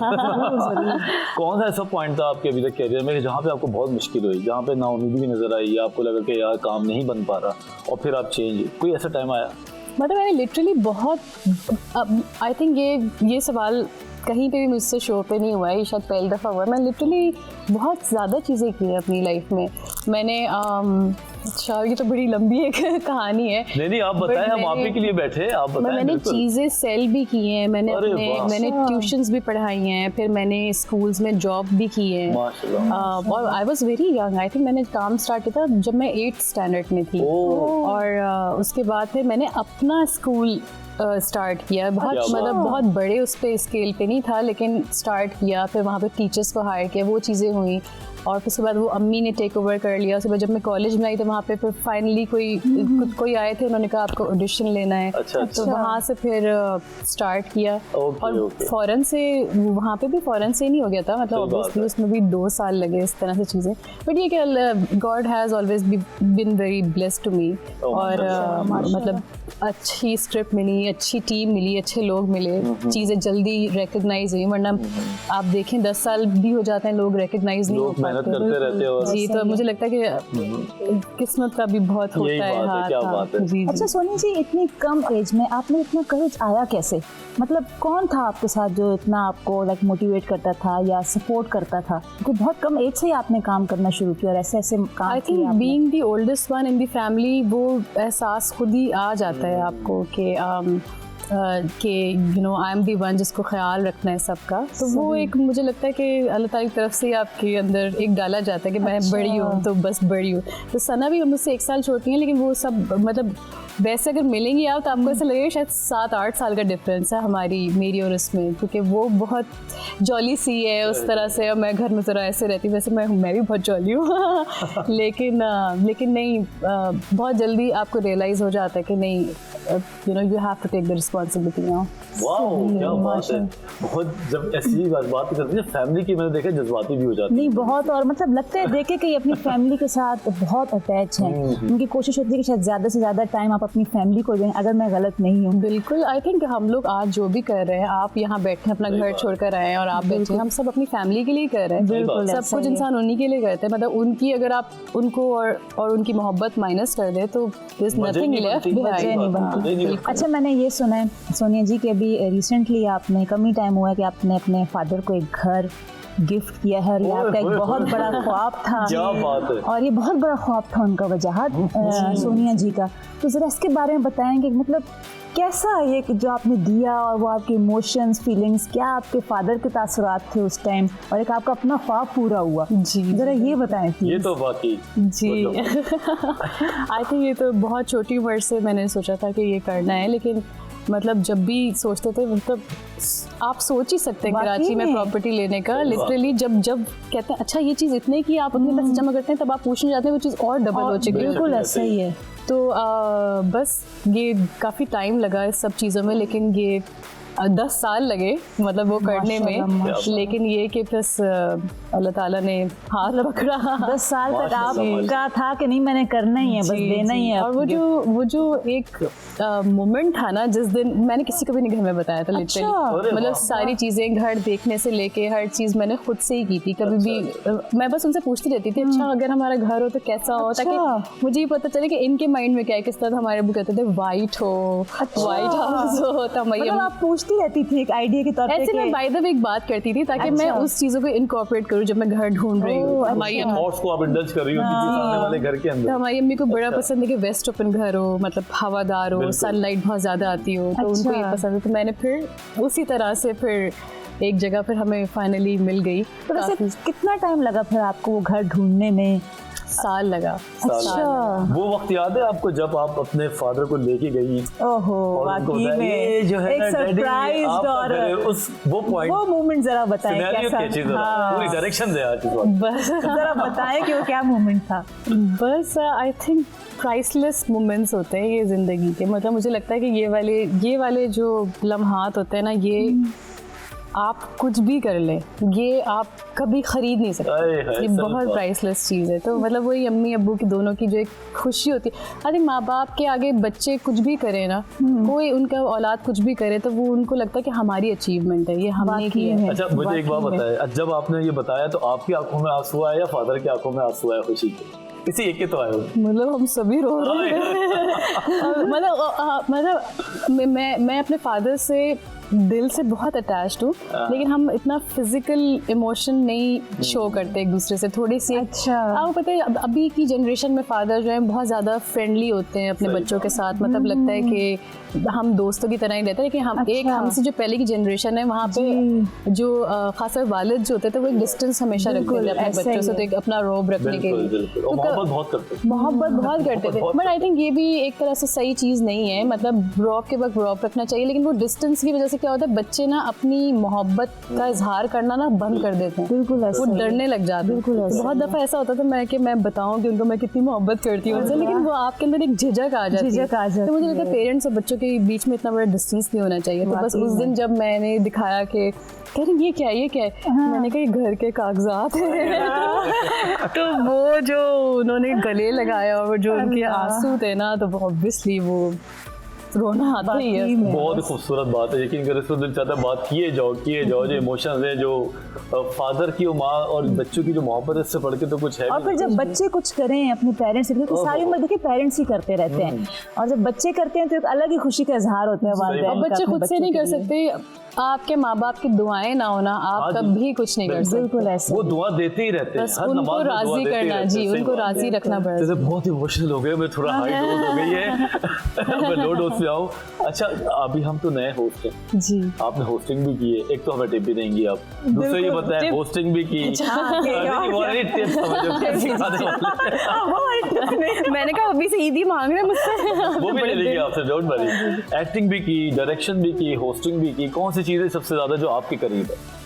नहीं, Modeling भी आपने डायरेक्शन बैक मैंने अब तक नहीं की है, बट हाँ इरादा है कि जब मैं आपा बनने लगूंगी तो मैं वो भी करनी है, डायरेक्शन में आ जाऊंगी। लेकिन होस्टिंग में मैंने बहुत ज़्यादा नहीं की है। होस्टिंग में मैं सिर्फ एक पीटीवी का एक शो है जो मैं होस्ट करती हूँ, वो भी इसलिए कि बहुत कवाली से और गज़ल से बहुत ज़्यादा मेरी अटैचमेंट है, तो इसलिए वो करती हूँ। होस्टिंग में ज़्यादा नहीं की। एक्टिंग से जी बिल्कुल, एक्टिंग से क्योंकि ये कि आप दूसरा कैरेक्टर बनते हैं उसमें, आप वो चीज़ें जो चीज़ें आपकी पर्सनैलिटी के अंदर है वो आप एक्सप्लोर करते हैं। और हम सबके अंदर कोई एक पर्सनैलिटी नहीं है, बहुत सारी पर्सनैलिटी है, हम दिखते हुए जो हम दिखाना चाहते हैं। तो मुझे ये लगता है कि एज एन एक्टर आप बहुत सारे लोगों के शू में पाँव रख के वो ज़िंदगी जी सकते हैं और उनका एहसास कर सकते हैं। अच्छा, जैसे शेफ़ की है कि अच्छा उसकी लाइफ में ऐसा है, वो ऐसे देखती होगी, जैसे मैंने स्किज़ोफ्रेनिया पेशेंट का किया था सराब में। तो अच्छा, स्किज़ोफ्रेनिक जो पेशेंट्स होते हैं वो अपनी लाइफ से इस तरह से गुजरते हैं, तो मतलब मतलब मुझे लगता है आपको एहसास होना लोगों का बहुत शुरू हो जाता है। अच्छा, आपके जो कैरेक्टर्स होते हैं ना बहुत इम्पैक्टफुल होते हैं, तो आप क्या सोच के मतलब रोल करती हैं? जब स्क्रिप्ट आता है तो आप क्या देखती हैं उसमें? शुरू से मुझे ये है कि स्क्रिप्ट में हमारे कहीं ना कहीं मैसेज हो। अच्छा। अब जैसे कि थैंकफुली फाइनली वकास को भी पता है बात कि फाइनली जो एक फर्स्ट अवार्ड मिला था वो भी स्किज़ोफ्रेनिक ड्रामे पे ही मिला था। तो मुझे ये होता है कि क्योंकि आप ज़िंदगी में, तो हमारी ज़िंदगी का कोई मकसद होना चाहिए, और वो मकसद कुछ भी उससे ये कि आप कोई चेंज लेके आ सकें। तो मुझे लगता है कि आपके ड्रामे के तवस्सुत से आप ये कोई मैसेज करके किसी भी एक ज़िंदगी को आप चेंज कर सके, कोई अपनी ज़िंदगी में बदलाव ला सके, तो मुझे लगता है इससे खूबसूरत बात और कोई बड़ी वसूली कोई है। अवार्ड तो मिली कि आपको, लेकिन जो ज़िंदगी है। और जो लोग स्पीच करते हैं, डिबेट करते हैं, लोगों को मतलब बड़े बड़े वो होते हैं, बता रहे होते हैं, मुझे लगता है वो इतना इम्पैक्टफुल नहीं होता जितना ड्रामा हम पे एक इम्पैक्ट क्रिएट करता है, क्योंकि लोग रिलेट कर रहे होते हैं उससे। क्या बात है। अच्छा, एक और बात ये, क्योंकि टाइम कम है, सवाल तो पीछे से मेरे दिमाग में ढस आ रहे हैं, लेकिन ये सवाल मैं मिस नहीं करूंगा कि फैशन में आप मैं ये बोलूंगा एक फैशन आइकॉन है, आप लोग आपको फॉलो करते हैं, और ड्रेसिंग के मामले में आप भी बड़ी फिनिकी हैं, जहाँ जाती हैं जैसा करती हैं, इस बारे में क्या बताएंगी आप? ड्रेसिंग के बारे में क्या बताऊंगी? लाइक के वाकई आपको फैशन का कितना शौक है, किन चीज़ों को फॉलो करती हैं? मुझे ड्रेस्ड अप होने का शौक है। मुझे ये कि बस चीज़ें बहुत ओवर द टॉप ना हो रही हो, कि आपकी कहीं ना कहीं आपकी पर्सनैलिटी उस चीज़ों में ना छुप जाए। कि ज्वेलरी है तो बस लोग ज्वेलरी देख रहे हैं, आप छुप गए आप कहीं पर। मतलब आपके कपड़े और आपकी ज्वेलरी आपकी पर्सनैलिटी को इन्हांस करने के लिए होने चाहिए। ग्रेट। तो बस अच्छी बात है, बहुत सुनने वाली बात है वाकई में, क्योंकि अक्सर लोग इतना तैयार हो जाते हैं ना कि वो उनका जो अपना आप छुप जाते हैं, ज्वेलरी नजर आ रहे थे, जो कपड़े ही नजर आ रहे होते हैं। आपको देख के अभी पर्सनैलिटी पहले बात करनी चाहिए, बाद में फिर आपके कपड़े अंदर आने चाहिए। पता चले बंदा कहीं खो गया है, बस ब्रांड ही नजर आ रहा है। और आई थिंक जो कुछ भी पहने अगर कॉन्फिडेंस से कैरी करें तो वो अच्छा लगता है, चाहे वो सिंपल सा कुर्ता ही हो। बेहतरीन, ये तो बहुत अच्छी बात है, और ये टिप्स भी मिल गई हमारे आने वाले जो लड़कियां हैं, खास तौर पर जो फॉलो करते हैं कि भाई ऐसा पहने जो कि आपकी पर्सनैलिटी को दबा ना दे। अच्छा, आखिरी सवाल बोले जा रहा हूँ, आखिरी सवाल फ्रेंड्स को कहाँ लेती है, कहाँ देखती हैं आप? फ्रेंड्स की आपकी लाइफ में कितनी जगह है? फ्रेंड्स बहुत इम्पोर्टेंट होते हैं, इसलिए मुझे लगता है कि कम होने चाहिए लोगों की। मैंने देखा है लोगों की ज़िंदगी में इतने सारे दोस्त होते हैं कि आप इतने दोस्त बनाएं और आप निभा ना सके उन्हें तो कोई फ़ायदा नहीं है। आपके इतने दोस्त होने चाहिए अगर वो आपको रात को 4 बजे भी कॉल कर रहे हो ना कि मैं मुझे ज़रूरत है अभी तुम्हारी, तो आप उठ के भाग सके उनके लिए। तो हाँ, तो कम रिश्ते आपको महदूद रखने चाहिए, लेकिन फिर रखें तो उनको निभाना चाहिए ना। तो मेरे दोस्त बस बहुत कम है लिटरली जो बहुत बचपन के हैं, तो वो ही अभी हैं, मतलब मेरे साथ के बाज़गा, राइट, जुनेर, ये लोग सारे ही हैं। मतलब इंडस्ट्री में भी लोग हैं लेकिन उनसे ओकेजनली बात होती है, ज़्यादातर वही हैं जो छोटी फ्रेंड्स तो वो होते हैं सब दिल की बात करते हैं, मुश्किलें बताते हैं, घर की लड़ाई झगड़े बताते हैं, जानते हो। हाँ, जो आपको as an actor Sonia Hussain ना जानते हो, जो आपको जानते हो कि ये एज अ पर्सन कैसे पर्सन जानते हो आप, उसकी 2 बातें बुराइयां भी बताओ, उसको भी बताओ। बिल्कुल। तो आपके वैसे हैं 1-2 दोस्त हैं माशाल्लाह से, 4-5 है। 4-5 है, वही तो बड़ी बात है। और वही बात ना वजह इस तरह सोनिया जी ने कहा, असल बात होती है निभाना, कि निभाते रहें। तो ये बड़ी दोस्त कह देना बड़ा आसान होता है लेकिन निभाना मुश्किल होता है। तो आप ना बनाए दोस्त अगर आप नहीं निभा सकते। जनाब टाइम हो रहा है खत्म। सवाल बहुत सारे हैं, दिल नहीं चाह रहा। मगर आपने मतलब लिटरली 30 मिनट्स का ये सेगमेंट, मुझे लग रहा है शायद हम दोस्त 2 घंटे का बहुत सवाल आपने अभी इसमें कर दिया। हमने आपको पहले बताया था हम अंदर के सवाल निकाल लेते हैं। हां, you guys are such amazing host माशाल्लाह। कोई मैसेज देना चाहे हमारे चैनल के तवज्जुह से हमारे नाज़रीन को तो क्या बोलेंगे प्लीज? बस यही कहना चाहूँगी, एक तो रमज़ानों में अपना खुद का सबसे पहले ख्याल करें, अपने पेट का ख्याल करें, अच्छी हेल्दी चीज़ें खाएं। हेल्दी चीज़ें खाएंगे तो ऑब्वियसली आप अपना ख्याल रख सकेंगे, अपनी फैमिली का भी ख्याल रख सकेंगे। जो लोग नाराज़ हो गए उन्हें मना लें, क्योंकि मुझे लगता है कि एक बंदा भी नाराज़ होना तो उससे आपकी ज़िंदगी कहीं ना कहीं इफ़ेक्ट हो रही होती है। तो बस मना लें, सॉरी कह दें, सॉरी और मैं आपसे मोहब्बत करता हूँ कहने में कोई ज़्यादा मेहनत नहीं लगती, लेकिन दूसरे के लिए वो बहुत बड़ी बात होती है। बहुत बिल्कुल। तो बस ये रमज़ान का एक एसेंस होता है, हमें आई थिंक यही लेके चलना चाहिए, जो ईसार, कुर्बानी, मोहब्बत, जो मैसेज है रमज़ान का। चले जी, ये मैसेज आपने हमें दिया और हम इसके बदले में ओह माय गॉड नहीं दे रहे, हम आपके फादर को दे रहे हैं। बहुत खुश होंगे वो तो आज। कुर्ता कॉर्नर की तरफ से आपके फादर के लिए एक छोटा सा तोहफा है, प्लीज उनको आप हमारी तरफ से दें। मैं भी पहन लूंगी इसको बेल्ट लगा के। यकीन करें बहुत मजा आया और इतना अच्छी तरह आपने हमसे बात की, इतना ओपनली की कि हम लोग को लगता है हम आपके दोस्तों की तरह हो गए हैं। तो जनाब ये था हमारा सेगमेंट, सोनिया हुसैन हमारे साथ थी, उन्होंने बहुत ही अच्छी बातें की, मजे की बातें की, कुछ टिप्स भी दिए। तो बस आप लोग कहीं नहीं जाइएगा, अब हम छोटे से ब्रेक पे जा रहे हैं, ब्रेक के बाद आते हैं, मजीद अपने शो को जारी रखते हैं। Just stay with us.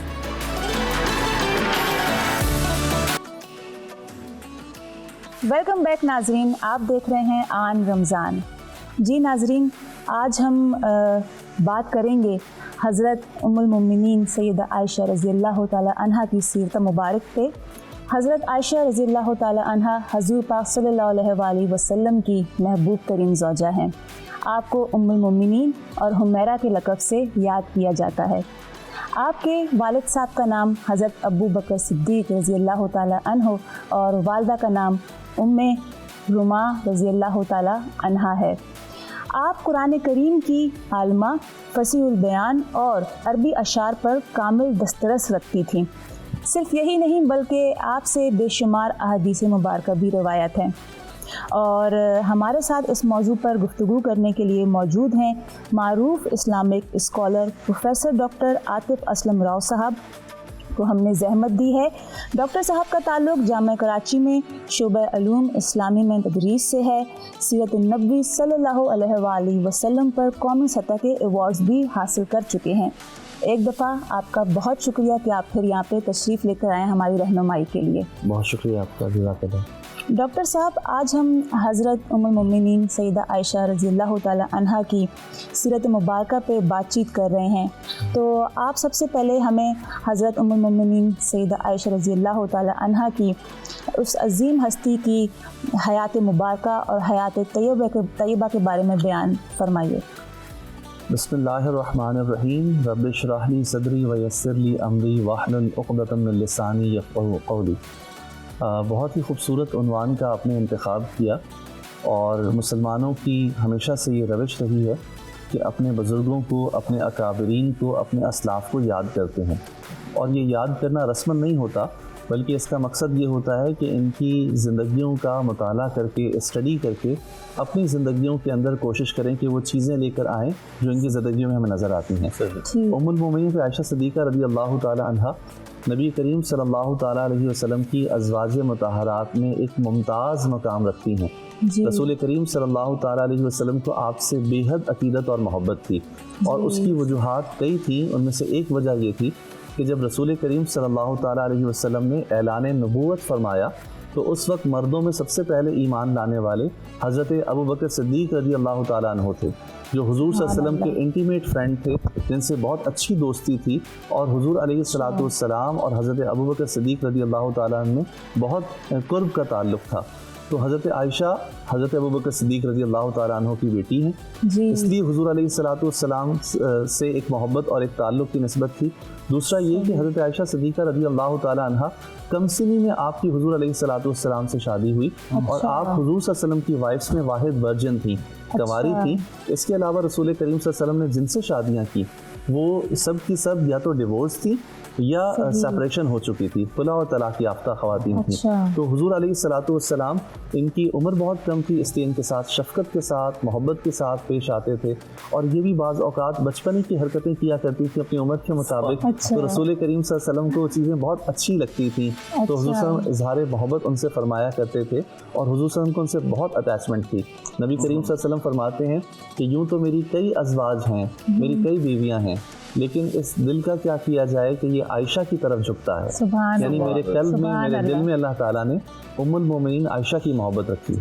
बिल्कुल यही मेरा अगला सवाल भी बनता है और आपने उसको जनाब उसका स्टार्ट आपने लिया है कि हुज़ूर पाक सल्लल्लाहु अलैहि वसल्लम की तो अज़वाज मुतहरात जो हैं वो कई थी, लेकिन मोहब्बत और उल्फत की जो इंफरादियत थी उसके बारे में आप क्या कहते हैं जो हज़रत आयशा रज़ी अल्लाह ताला अन्हा के लिए?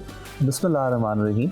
सबसे पहले तो मैं ये अर्ज़ करना चाहूँगा कि हुज़ूर सल्लल्लाहु अलैहि वसल्लम की जो अज़वाज हैं उन्हें कुरान पाक में अल्लाह ताला ने फरमाया व अज़वाजुहु उम्महातुहुम, यानी हुज़ूर अलैहिस्सलातु वस्सलाम की अज़वाज उम्मत की माएँ हैं, मदर्स ऑफ बिलीवर्स हैं। वो तमाम अल्लाह तबारक व ताला ने उनको मुख्तलिफ़ फ़ज़ाइल से नवाजा, हर एक का अपना मिजाज था, हर एक का अपना अंदाज़ था। जहाँ तक बात है हज़रत आयशा सिद्दीक़ा रज़ी अल्लाह ताला अन्हा की, तो जैसे मैंने अर्ज़ किया क्योंकि इनकी उम्र में और हुज़ूर अलैहिस्सलातु वस्सलाम की उम्र में बहुत ज़्यादा डिफरेंस था, तो नबी करीम सल्लल्लाहु ताला अलैहि वसल्लम इस एतबार से भी इनका बहुत ज़्यादा ख्याल रखा करते थे कि कहीं ऐसा ना हो कि इनके मिजाज के ख़िलाफ़ कोई बात हो, तो हुज़ूर अलैहिस्सलातु वस्सलाम ख्याल रखते थे। इसमें आज के दौर के अंदर हमारे घरों के अंदर हमें देखना चाहिए कि बाज़ औक़ात बीवियों को वो स्टेटस नहीं दिया जाता कि जो इस्लाम ने बताया है। सही बात। बाज़ हस्बैंड का ये मिजाज होता है कि बहुत रूड होते हैं, सख्त मिजाज के होते हैं, और बाज़ दीनदार हज़रात ऐसे होते हैं कि वो ये समझते हैं कि दीन शायद हंसी मजाक करने के या हिस्से मज़ाक के ख़िलाफ़ है। बिल्कुल। तो हुज़ूर अलैहिस्सलातु वस्सलाम का अमल देखिए कि एक मरतबा हज़रत आयशा सिद्दीक़ा रज़ी अल्लाह ताला अन्हा ने हुज़ूर सल्लल्लाहु अलैहि वसल्लम से अर्ज़ की कि या रसूल करीम सल्लल्लाहु अलैहि वसल्लम मैं आपके साथ दौड़ लगाना चाहती हूँ, आपके साथ रेस का कंपटीशन करना चाहती हूँ। तो नबी करीम सल्लल्लाहु अलैहि वसल्लम फरमाया कि करते हैं। तो हुआ क्या कि हुज़ूर अलैहिस्सलातु वस्सलाम से हज़रत आयशा सिद्दीक़ा रज़ी अल्लाह ताला अन्हा आगे चली गई या खुद हुजूर मैं ये कहता हूँ कि खुद हुजूर ने मौका दिया कि चलो इन्हें जितवा दिया। वाह जी, वो बड़ी खुश हुई इस पर। ये तो मोहब्बत है। जैसे जैसे वक्त आगे गुजरता गया तो जाहिर सी बात है कि इंसान के जिस्म में भी तब्दीलियाँ आती हैं, और तो हुजूर अलैहिस्सलातु वस्सलाम ने फरमाया कि ए आयशा अब बहुत अर्सा गुजरने के बाद अब दोबारा ज़रा दौड़ का मुकाबला करते हैं। तो हुजूर अलैहिस्सलातु वस्सलाम आगे तशरीफ ले गए। आपने फरमाया ये उस बचपन की दौड़ का बदला है जिसमें तुम मुझसे जीत गई थी। इसी तरीके से हुजूर सल्लल्लाहु अलैहि वसल्लम का घर के अंदर माहौल देखिए और बीवियों के साथ शफ़क़त और नरमी का मामला देखें कि हज़रत आयशा सिद्दीक़ा रज़ी अल्लाह ताला अन्हा कमसिन थी, तो उन्होंने ख्वाहिश का इजहार किया कि रसूल करीम सल्लल्लाहु अलैहि वसल्लम बाहर कोई करतब दिखाया जा रहा है, कोई शख्स आया हुआ है, कोई करतब दिखा रहा है, वो तो मैं वो देखना चाहती हूँ। तो घरों की दीवारें छोटी हुआ करती थी। नबी करीम सल्लल्लाहु ताला अलैहि वसल्लम ने आयशा को कहा कि आप देखें, और अपना कंधा मुबारक, अपना शोल्डर पेश किया कि आयशा इसके ऊपर जो है अपना सर रखो, चेहरा रखो और वो देखो। तो हुजूर अलैहिस्सलातु वस्सलाम फरमाते हैं कि आयशा बस अब काफ़ी हो गया। तो उन्होंने फरमाया कि मैं मज़ीद देखना चाहती हूँ। तो रसूल करीम सल्लल्लाहु अलैहि वसल्लम ने उन्हें मज़ीद देखने की इजाज़त दी। ये पर्दे के अहकाम से पहले की बात है। तो रसूल करीम सल्लल्लाहु ताला अलैहि वसल्लम का ये मिजाज है अज़वाज मुताहरात के साथ, और आप फरमाते हैं कि तुम में से सबसे बेहतर वो है जो अपने घर वालों के साथ अच्छा है, और याद रखो कि मैं अपने घर वालों के साथ सबसे अच्छा हूँ।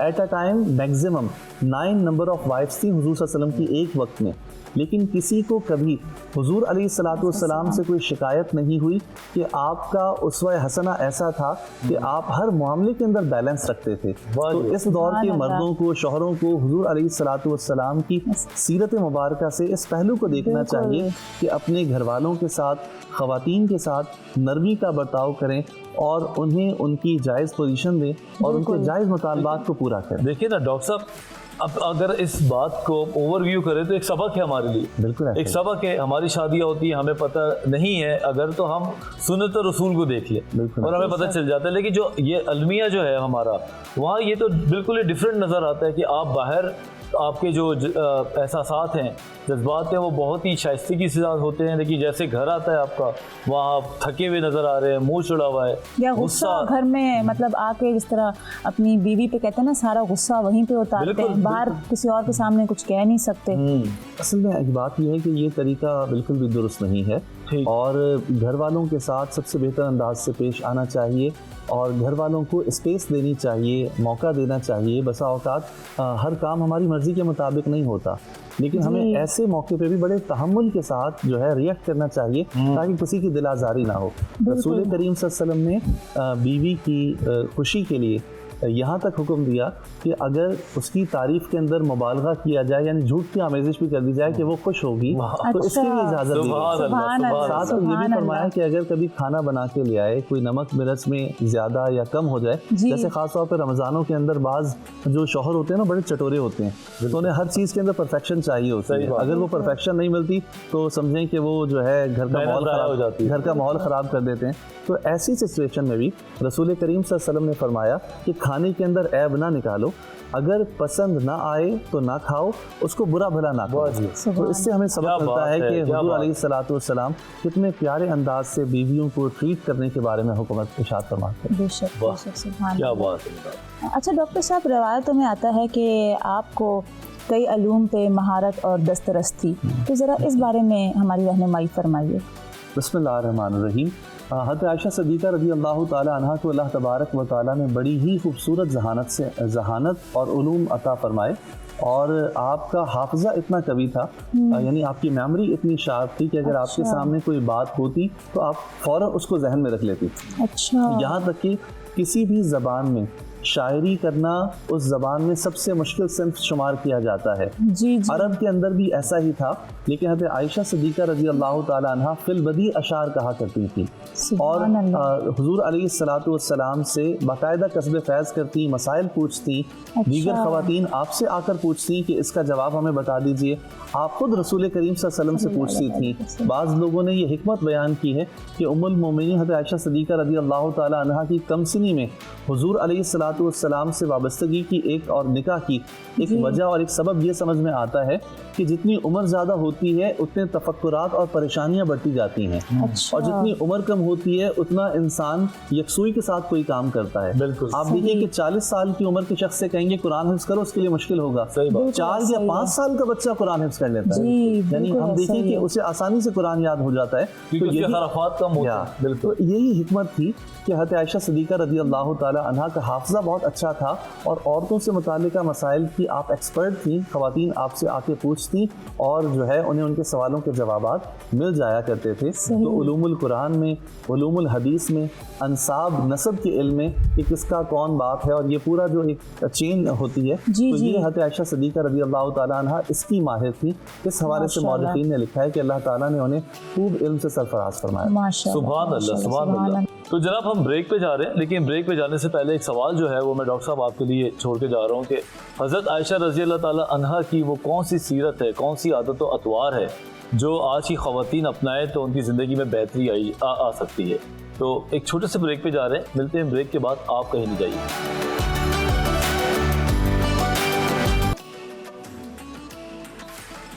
जी welcome back after the break. तो बात हो रही है हज़रत आयशा रज़ी अल्लाह ताला अन्हा की सीरत के बारे में, डॉक्टर साहब अगर उनकी लाइफ स्टाइल को देखें, आपने तो वो बातें बताई जो कि ऐसा लगता है बहुत ही मॉडर्न बातें, आज की बात है, ऐसे ही। लेकिन आज की जो खवातीन है वो इन चीज़ों से मुश्किल का दौचार है, तो आप क्या कहते हैं कि वो कौन सी आदत अतवार है?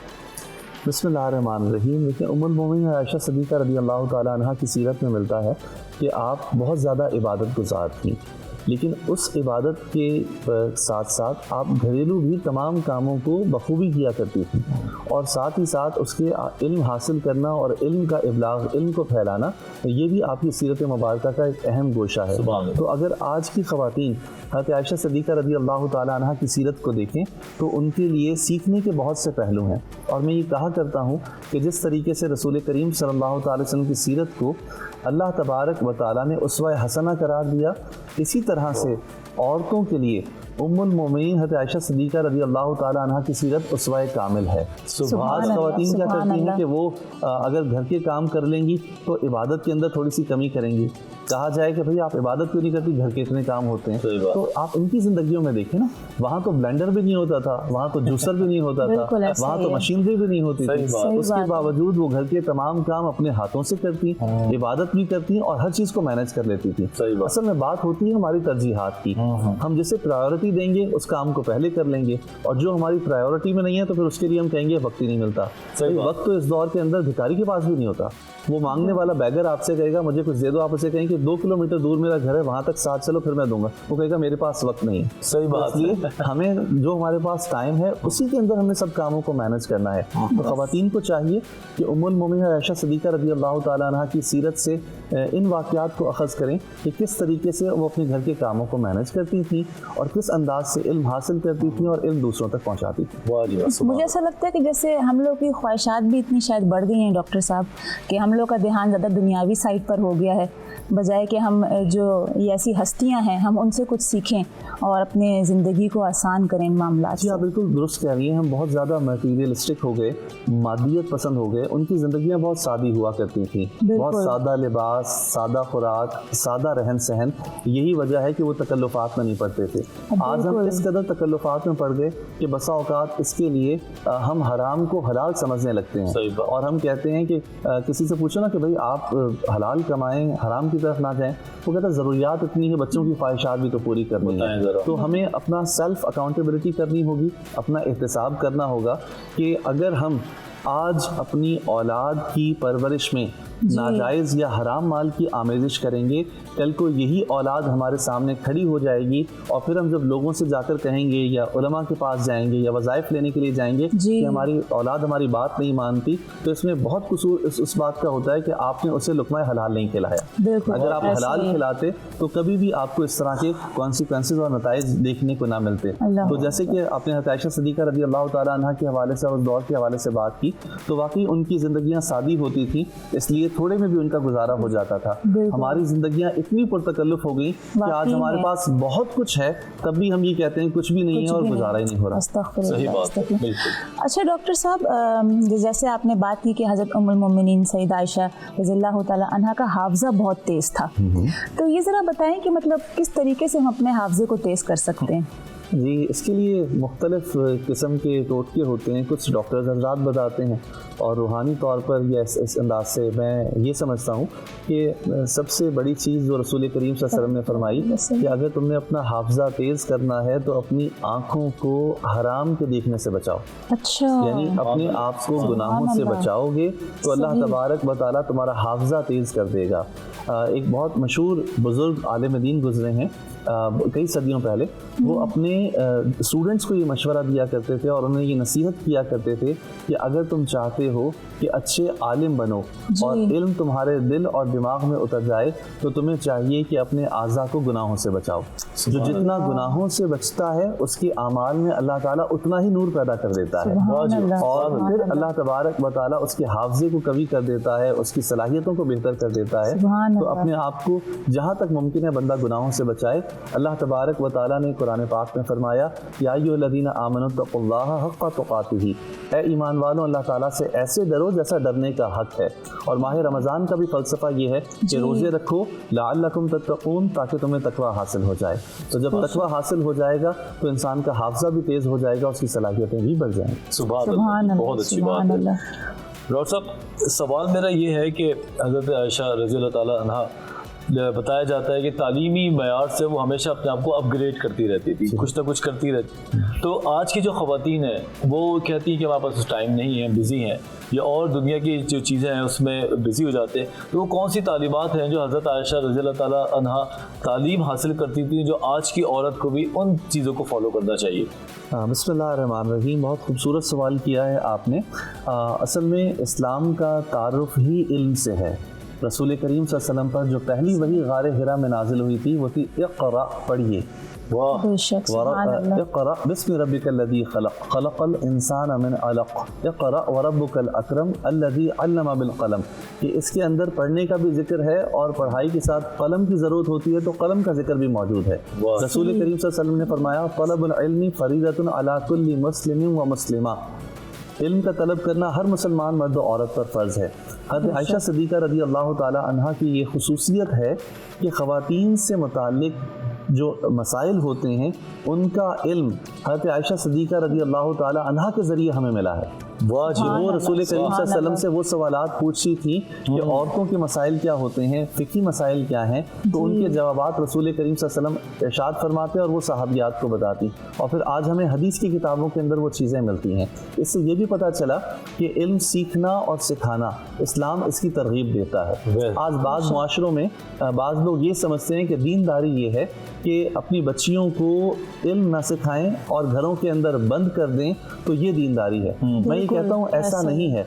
आज बहुत सारी फील्ड्स ऐसी हैं जहां अगर आप अपनी बच्चियों को इल्म नहीं सिखाएंगे, उन फील्ड्स के अंदर नहीं लेके जाएंगे, तो कल को आपके के लिए मुश्किलात का सामना होगा। आपको देखिए कि गायनाकोलॉजिस्ट की जब ज़रूरत पड़ती है, तो अगर हमारी बच्चियों ने मेडिकल नहीं पढ़ा होगा, वो इस फील्ड में नहीं होंगी, तो हमें अपनी ख़वातीन को मेल डॉक्टर्स के पास लेके जाना पड़ेगा। बहुत अच्छी इसी तरीके से बाज़ इदारे ऐसे होते हैं, इंस्टीट्यूशन ऐसे होते हैं जहाँ पर सिर्फ फीमेल एजुकेशन होती है, उनके लिए फीमेल इंस्ट्रक्टर्स की ज़रूरत होती है। तो हमें उनके लिए भी ख़वातीन को वेल इक्विप्ड करना है ताकि वो उन इदारों में जाके पढ़ा सकें। बहुत आयशा सिद्दीक़ा रज़ी अल्लाह ताला अन्हा की ज़ात मुबारका से ये बात पता चलती है कि आपने इल्म हासिल किया और उस इल्म को फैलाया। सहाबा इकराम अलैहिम रिज़वान दरवाजे के बाहर आके आपसे सीखने और सिखाने का मामला इस तरह से करते थे कि कोई भी हदीस ज़ोर से पढ़ते थे ताकि अंदर से हज़रत आयशा सिद्दीक़ा रज़ी अल्लाह ताला अन्हा उसकी करेक्शन कर दें। और जहाँ पर वो गलत नहीं करते थे तो हज़रत आयशा सिद्दीक़ा रज़ी अल्लाह ताला अन्हा करेक्शन करती और इस तरह उनकी इस्लाह हो जाया करती थी। तो बहुत सारे उलूम हैं जो हज़रत आयशा सिद्दीक़ा रज़ी अल्लाह ताला अन्हा के ज़रिए से हम तक पहुँचे हैं। तो उन उलूम का और इन मामलात का तकाज़ा ये है कि हम भी इल्म हासिल करें, अपने घर की ख़वातीन को, बच्चियों को भी इल्म के ज़ेवर से आरास्ता करें, क्योंकि इल्म मोमिन की पहचान है। अल्लाह तबारक व तआला हमें इल्म नाफ़े हासिल करने की तौफीक अता फरमाए। आमीन सुम्मा आमीन। बहुत अच्छी बात है आपने बताई, क्योंकि आज के दौर में अगर हमारे घर की ख़वातीन डॉक्टर के पास जाना हो या किसी जिम के इंस्ट्रक्शंस के लिए इंस्ट्रक्टर के पास जाना हो, तो ऐसे जगहों पे अगर ख़वातीन होंगी तो देखने को तो हमारी अपनी ख़वातीन के लिए वो आसानी होगी। डॉक्टर साहब, वक्त की कमी है, जिस तरह बस ऐसा दौड़ता है वक्त, पता नहीं चलता जब अच्छी बातें हो रही हों।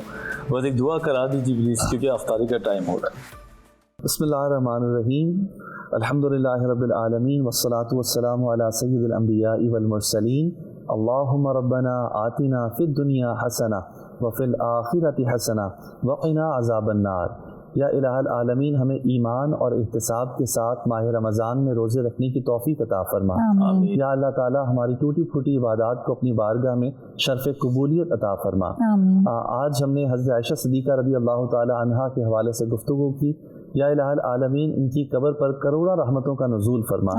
या इलाहल आलमीन, हमारी बेटियों को, हमारी बहनों को हज़रत आयशा सिद्दीक़ा रज़ी अल्लाह ताला अन्हा की सीरत को पढ़ने और उस पर अमल करने की तौफीक अता फरमा।